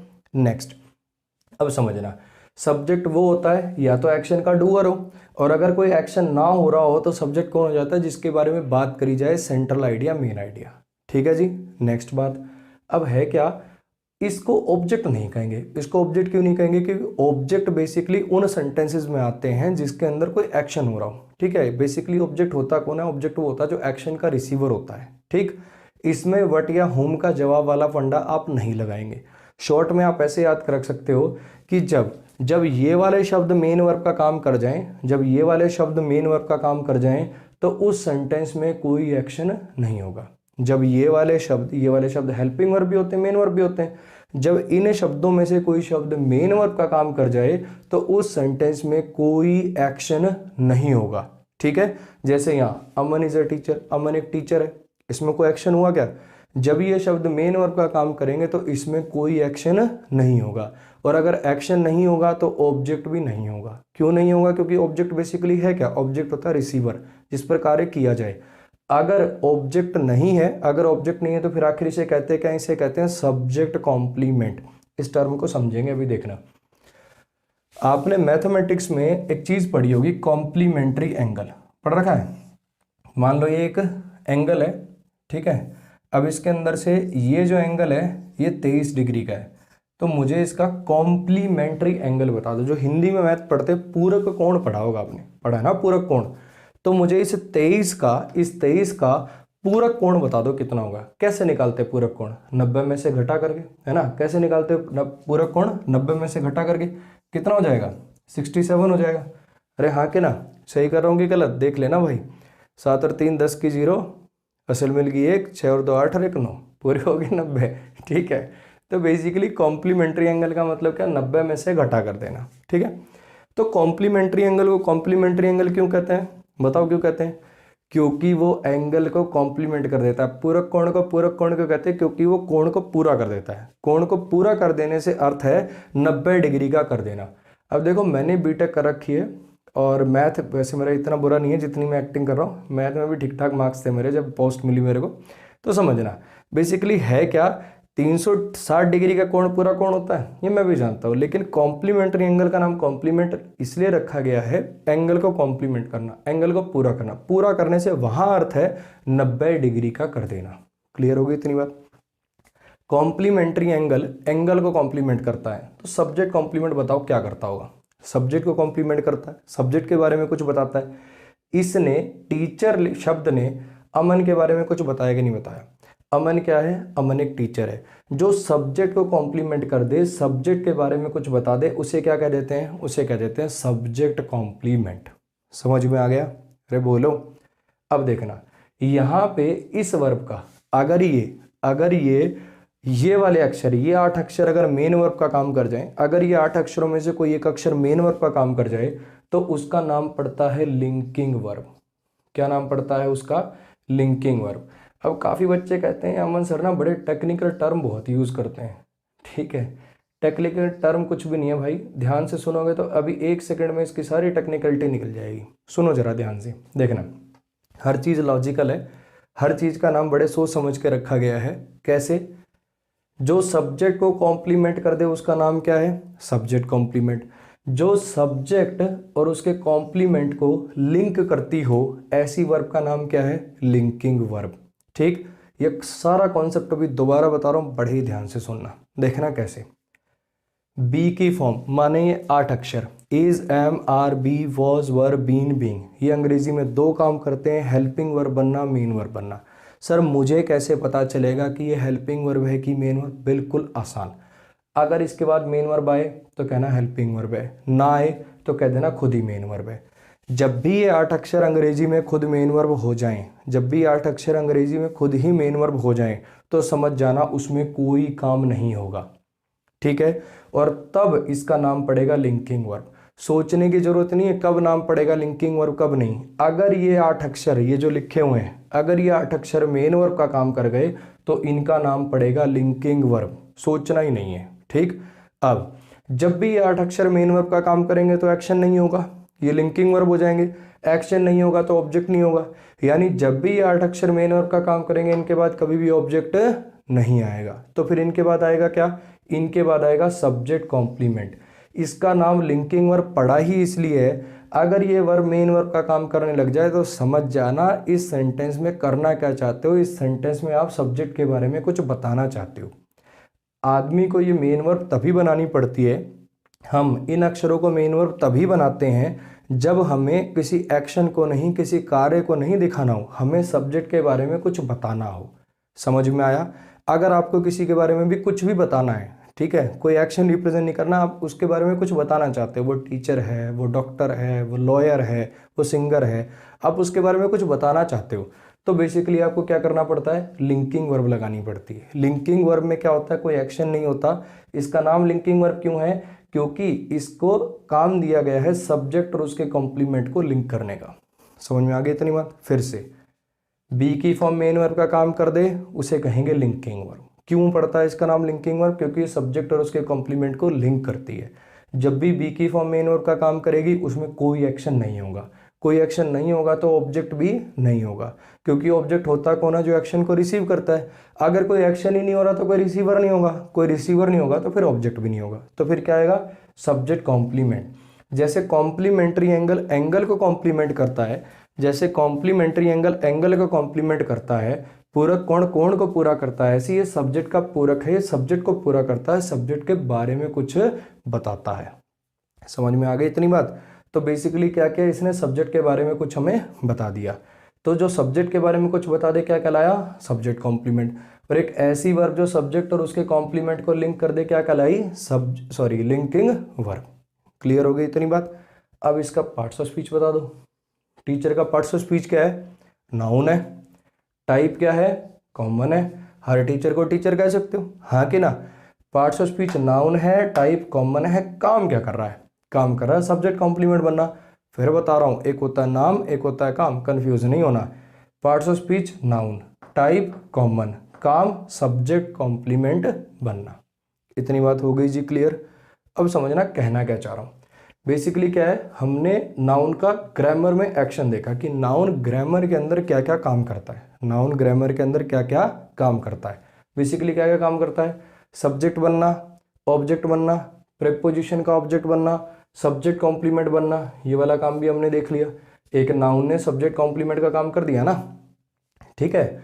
सब्जेक्ट कॉम्प्लीमेंट और भी चीज़ें होती है, नाउन भी होता है, प्रोनाउन भी होता है, एडजेक्टिव भी होता है, उनकी बातें आगे करेंगे, ठीक है जी। अभी के लिए हमने क्या देखा कि नाउन क्या क्या काम कर देता है, नाउन सब्जेक्ट बन जाता है, नाउन ऑब्जेक्ट बन जाता है, नाउन प्रीपोजिशन का ऑब्जेक्ट बन जाता है, नाउन सब्जेक्ट कॉम्प्लीमेंट बन जाता है। ये जो ऑब्जेक्ट कॉम्प्लीमेंट वाला काम है ये करेंगे आपसे 30 घंटे के बाद, ठीक है। चलो जी, तो नाउन के हमने सारे के सारे काम देख लिए। एक बार फिर से मैं बोर्ड से साइड पे हो रहा हूँ। जिस बच्चे को अभी भी कुछ कमी पेशी लग रही हो कि हाँ सर एक बार और सुनना चाहता हूँ, वो अपना वीडियो को बैक कर लो, दोबारा से सब्जेक्ट कॉम्प्लीमेंट जहाँ से शुरू किया था उसको देख लो, ठीक है। चलो जी, अब एक काम करता हूँ, बोर्ड से हट जाता हूँ, जो आप लिखना चाहो वो लिख सकते हो, और फिर अपन अगले कॉन्सेप्ट के साथ वापस मिलते हैं।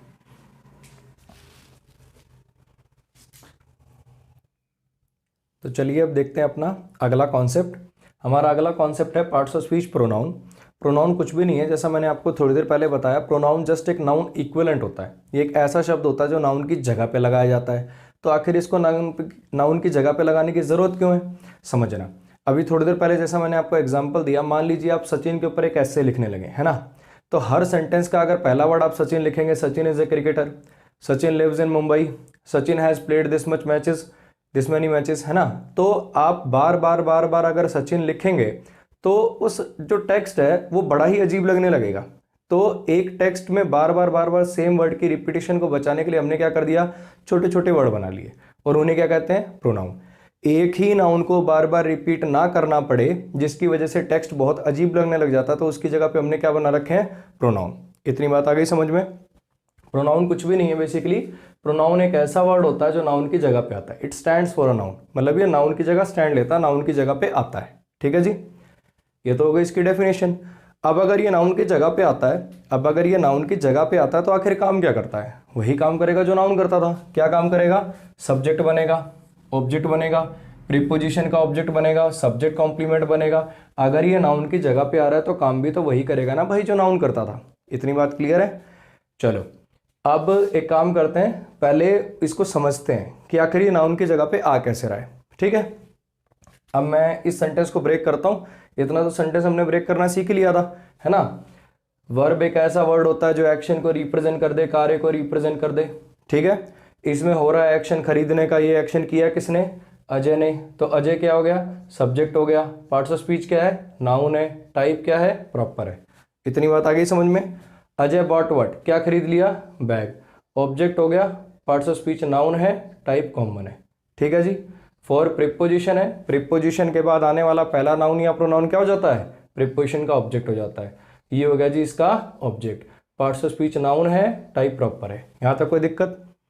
अब हो क्या, मान लो ये तो हमने इसके अंदर क्या कर दिए, सारे के सारे नाउन यूज कर दिए, ठीक है।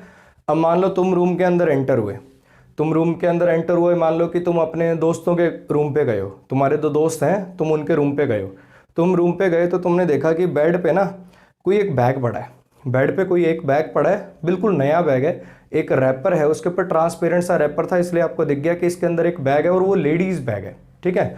मतलब आपके वो दो दोस्त हैं, अब उनका तो वो बैग हो नहीं सकता, तो आपने एक दोस्त से पूछा, अबे ये क्या है, ये किसने खरीदा है। आपने उससे पूछा, अरे ये किसने खरीदा है। तो वो आगे से क्या जवाब दे रहा है, देखो। अब उस रूम के अंदर दो ही बंदे हैं, मान लो वो जो दूसरा लड़का है वो वहाँ पे बैठ के पढ़ रहा है, तो वो क्या कहेगा, उसको अजय कह के बुलाएगा कि ही कह के बुलाएगा। अभी बात अंडरस्टूड है ना, हमें पता है कि अजय की बात होनी है तो दोबारा अजय लिखने की ज़रूरत नहीं है या अजय बोलने की ज़रूरत नहीं है, क्योंकि पहले अजय की कन्वर्सेशन मान लो हमारे बीच में हो चुकी है। हमें पता है कि अगर वो इशारा करके बोल रहा है कि उसकी बात हो रही है तो फिर क्या लिखेगा, अजय की ही, वो बोलेगा ही, ठीक है, बोलेगा ही बॉट इट। अब इसके लिए बैक कहने की ज़रूरत है क्या, सोचो, इसके लिए बैक कहने की ज़रूरत है क्या? पहले तुम पूछ चुके हो कि ये किसने खरीदा, ऑब्वियसली बैक की बात हो रही थी, तो उसके बारे में जब वो जवाब दे रहा है, दूसरी बार उसका जवाब दे रहा है, तो पता है कि बैक की बात हो रही है, तो वो क्या कर रहा है, ही bought it for her, he bought it for her. अब हर भी मान लो तुम्हें पता है कौन है, ठीक, भाभी है तुम्हारी हर, तुम्हें पता है कि उसी के लिए खरीदा होगा, तो समझ जाओ जैसे अपन कहते हैं ना, ये भाई उसने उसके लिए खरीदा, तो वैसी वाली सेंस। समझ में आ क्या कहना चाह रहा हूँ? तो बेसिकली ये ही किसके लिए लगा दिया इसने, मान लो अजय के लिए लगा दिया, ये इट किसके लिए लगा दिया इसने, बैग के लिए लगा दिया, ये हर किसके लिए लगा दिया इसने, शालिनी के लिए लगा दिया। आया समझ में क्या कहना चाह रहा हूँ?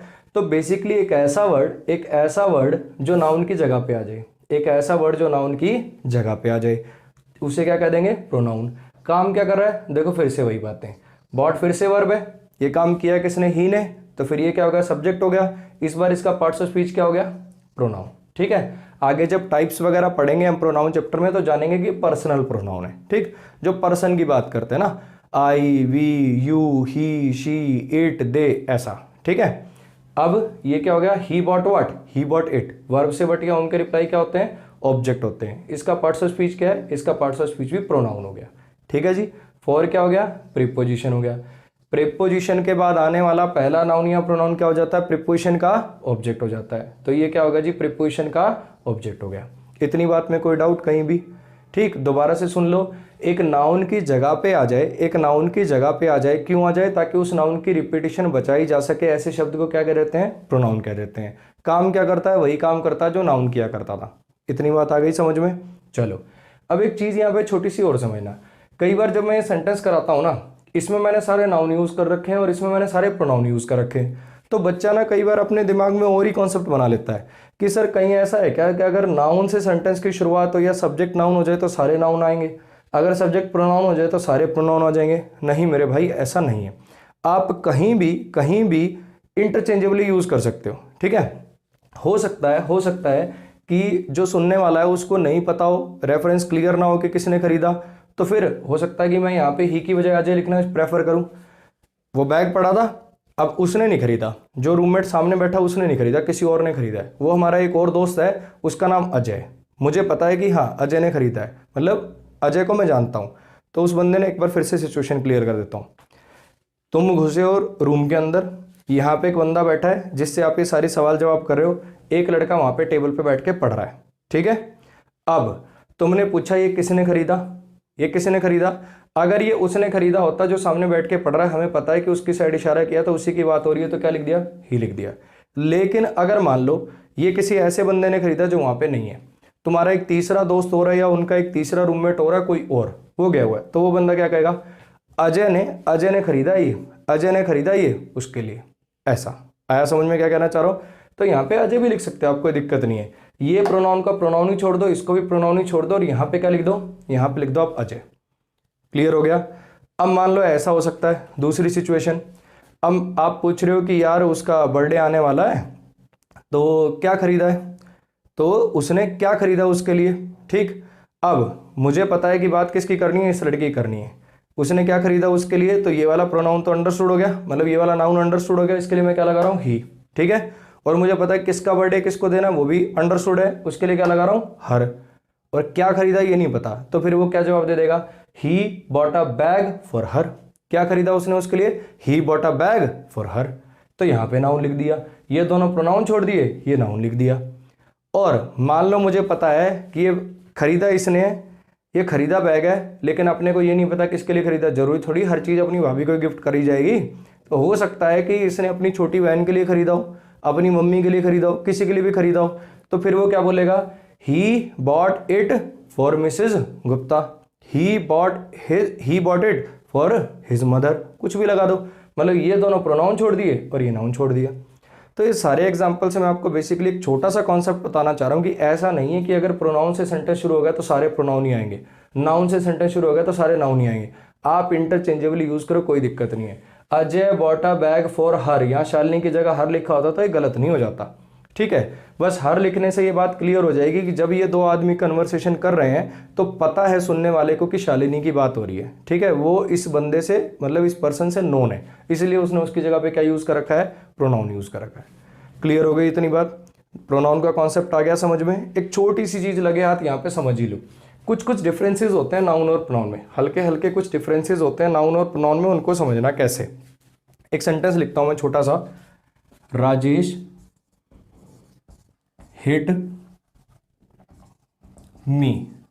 ठीक है, ये बेसिकली क्या लिखी है मैंने, हिट वर्ब की सेकंड फॉर्म लिखी है। ठीक है, हिट की फॉर्म कैसे चलती है, हिट हिट हिट ही चलती है, तो ये वर्ब की सेकंड फॉर्म है। सेकंड फॉर्म में एस नहीं आता, सेकंड फॉर्म में एस नहीं आता, जो एस आते हैं वर्ब की फर्स्ट फॉर्म में आते हैं। इसलिए बताया क्योंकि बच्चा कुछ सोचने लग जाता है, जैसे सर राजेश सिंगुलर है, अगर राजेश सिंगुलर तो यहाँ पे हिट्स आना चाहिए। मेरे भाई हिट्स आना चाहिए, लेकिन कब, जब वो वर्ब की पहली फॉर्म। मैंने कौन सी लगा रखी है, वर्ब की सेकंड फॉर्म। मैं पास्ट की बात कर रहा हूँ, राजेश ने मुझे मारा था, राजेश हिट मी। ठीक है, साफ लिख देता हूँ थोड़ा सा, राजेश हिट मी। ठीक है, अब मैं कहाँ चुप रहने वाला था, मैंने मार दिया अगली बार। मैंने क्या लिख दिया, आई हिट राजेश। ठीक है, आई हिट राजेश। अब देखना दोनों में हिट हिट वर्ब है, एक बार मारने काम किया किसने, राजेश ने, तो एक बार सब्जेक्ट कौन हो गया, राजेश। एक बार मारने काम किया किसने, डूअर कौन है, आई, तो एक बार सब्जेक्ट कौन हो गया, आई। एक बार मारा गया राजेश को, तो एक बार ऑब्जेक्ट कौन हो गया, Rajesh. I hit whom, I hit whom, मैंने किसको मारा, राजेश को। वर्ब से क्या और किसको के जवाब क्या होते हैं, ऑब्जेक्ट हो जाते हैं, तो यहाँ पे ऑब्जेक्ट क्या हो गया, ये राजेश हो गया। ठीक, राजेश हिट हूम, राजेश ने किसको मारा, मी, तो यहाँ पे ऑब्जेक्ट कौन हो गया, ये मी हो गया। इतनी बात क्लियर हो गई। अब एक चीज देखो ध्यान से, जब राजेश सब्जेक्ट बन रहा है या फिर ऑब्जेक्ट बन रहा है, क्या राजेश की स्पेलिंग में कोई चेंज आया। अब इसको कोई चेंज मत मान लेना, सर यहाँ आपने ऐसा लिखा है, यहाँ आपने ऐसा लिखा है, ये कोई चेंज नहीं है। ठीक है, तो ये और ये स्पेलिंग बिल्कुल सेम रही। तो आप कह सकते हो कि एक नाउन का सब्जेक्टिव और ऑब्जेक्टिव केस सेम होता है। एक नाउन को चाहे आप सब्जेक्ट बनाइए चाहे ऑब्जेक्ट बनाइए, नाउन का सब्जेक्टिव और ऑब्जेक्टिव केस सेम होता है। वहीं आई, जब ये सब्जेक्ट बना, जब मैं सब्जेक्ट बना तो आई लिखा, जब ऑब्जेक्ट बना तो मी लिखा। तो प्रोनाउन का सब्जेक्टिव और ऑब्जेक्टिव केस अलग अलग हो सकता है। एक नाउन का सब्जेक्टिव ऑब्जेक्टिव केस सेम होता है, प्रोनाउन का सब्जेक्टिव ऑब्जेक्टिव केस अलग अलग हो सकता है। जरूरी नहीं कि हमेशा ही अलग हो। आपने एक प्रोनाउन सुना होगा यू का सब्जेक्टिव और ऑब्जेक्टिव केस सेम होता है ना। प्रोनाउन सुना होगा इट का सब्जेक्टिव ऑब्जेक्टिव केस सेम होता है। तो ऐसे कुछ प्रोनाउंस हो सकते हैं जिनके सब्जेक्टिव ऑब्जेक्टिव केस सेम हो लेकिन अलग भी हो सकते हैं। एक तो ये डिफरेंस हो गया, नाउन का सब्जेक्टिव ऑब्जेक्टिव केस हमेशा सेम रहता है लेकिन प्रोनाउन के सब्जेक्टिव ऑब्जेक्टिव केसेस अलग अलग हो सकते हैं। ठीक है, और कुछ छोटे छोटे डिफरेंसेस है। इनके पॉजेसिव केस बनाने के तरीके अलग हैं। नाउन में अगर पोजेशन बनाना हो, अधिकार दिखाना हो, तो आपने जैसे देखा होगा, मान लो मैं कहूं करण की गाड़ी, तो क्या लिखना पड़ता है, करणज कार। ठीक है, नाउन का पोजेशन दिखाने का तरीका ये है, प्रोनाउन का पोजेशन दिखाने का तरीका कुछ और है। बेसिकली देखो, पहले मैंने बताई आपको सिमिलैरिटी, पहले क्या बताई, सिमिलैरिटी, कि दोनों में सिमिलैरिटी क्या है, दोनों ही सेम काम करते हैं, सब्जेक्ट ऑब्जेक्ट बनने का काम करते हैं, है ना। यही सेम काम नाउन करते हैं और यही सेम काम प्रोनाउन करते हैं। ठीक, फिर मैं आपको दिखाना चाह रहा हूँ कॉन्ट्रास्ट थोड़ा सा। एक कॉन्ट्रास्ट से हमने क्या देखा कि नाउन का सब्जेक्टिव ऑब्जेक्टिव केस सेम होता है, वहीं प्रोनाउन का सब्जेक्टिव ऑब्जेक्टिव केस अलग अलग होता है। ये पॉजेसिव केस मैंने लिख के यहाँ इसलिए छोड़ दिया कि प्रोनाउन का जो पॉजेसिव केस है ना, वो इतनी जल्दी समझ में नहीं आएगा। देखो, मैंने आपको पहले ही बताया था कि हर चीज एक दिन में नहीं समझाई जा सकती। तो प्रोनाउन चैप्टर की जो पूरी डिटेल है ना, पॉजेसिव प्रोनाउन क्या होते हैं, डेमोन्स्ट्रेटिव प्रोनाउन क्या होते हैं, डिस्ट्रीब्यूटिव प्रोनाउन, सब करेंगे, खूब डिटेल में करेंगे। ठीक है, अब अगला पार्ट्स ऑफ स्पीच भी अपन शुरू करेंगे। अभी के लिए क्या है, मैं आपसे उम्मीद कर रहा हूँ कि सारा का सारा बेसिक जितना आज पहली क्लास में हमने पढ़ा ये आपको समझ में आ गया होगा। जिसको भी फिर थोड़ी कमी पेशी लगती है वो अपना बैक करके इसको समझ लेंगे। जब तक ये क्लास आपको कंप्लीटली समझ में नहीं आए तो अगली क्लास का आपके लिए फायदा नहीं रहेगा, क्योंकि मेरा पढ़ाने का तरीका ऐसा भी हर चीज़ आपस में लिंक्ड है। जब तक आपको पार्ट्स ऑफ स्पीच नहीं समझ में आएगा तब तक आगे चलने का कोई बेनिफिट ही नहीं है। ठीक है, तो अपन इसी तरह बिल्कुल धीरे धीरे स्लो में पढ़ाऊंगा, पहले बिल्कुल बेसिक से बिल्कुल स्लो पढ़ाऊंगा, ताकि हर बिल्कुल जिसको ऐसा लगता है ना कि यार मुझे तो अंग्रेजी आ ही नहीं सकती, उसको भी समझ में आए। और ये वादा करता हूँ जिस लेवल के लिए आपने कोर्स खरीदा है उस लेवल को टच करेंगे 100%। ठीक है, तो अभी के लिए आज की क्लास के लिए इतना ही रखते हैं। प्रोनाउन का जो मेन पार्ट है वो अपन इसके चैप्टर में डील करेंगे। इसके बाद कोई दूसरा पार्ट्स ऑफ स्पीच का बेसिक देखेंगे, वर्ब, एडजेक्टिव, एडवर्ब, किसी और पार्ट्स ऑफ स्पीच का बेसिक देखेंगे। पहले सारा बेसिक पढ़ेंगे, फिर चैप्टर शुरू करेंगे, जैसा कि आपको पहले ही बताया। तो इस लेक्चर के लिए इतना ही रखते हैं और मिलते हैं फिर अपने नेक्स्ट लेक्चर में। तब तक आप इसको अच्छे से देख लेंगे, रिवाइज कर लेंगे, बढ़िया साफ साफ अपने नोट्स बना लेंगे। ठीक है, तो मैं बोर्ड से साइड हो रहा हूँ, आप इसको नोट कर सकते हैं और मिलते हैं हम नेक्स्ट लेक्चर में। आज के लिए बस इतना ही। Thank you.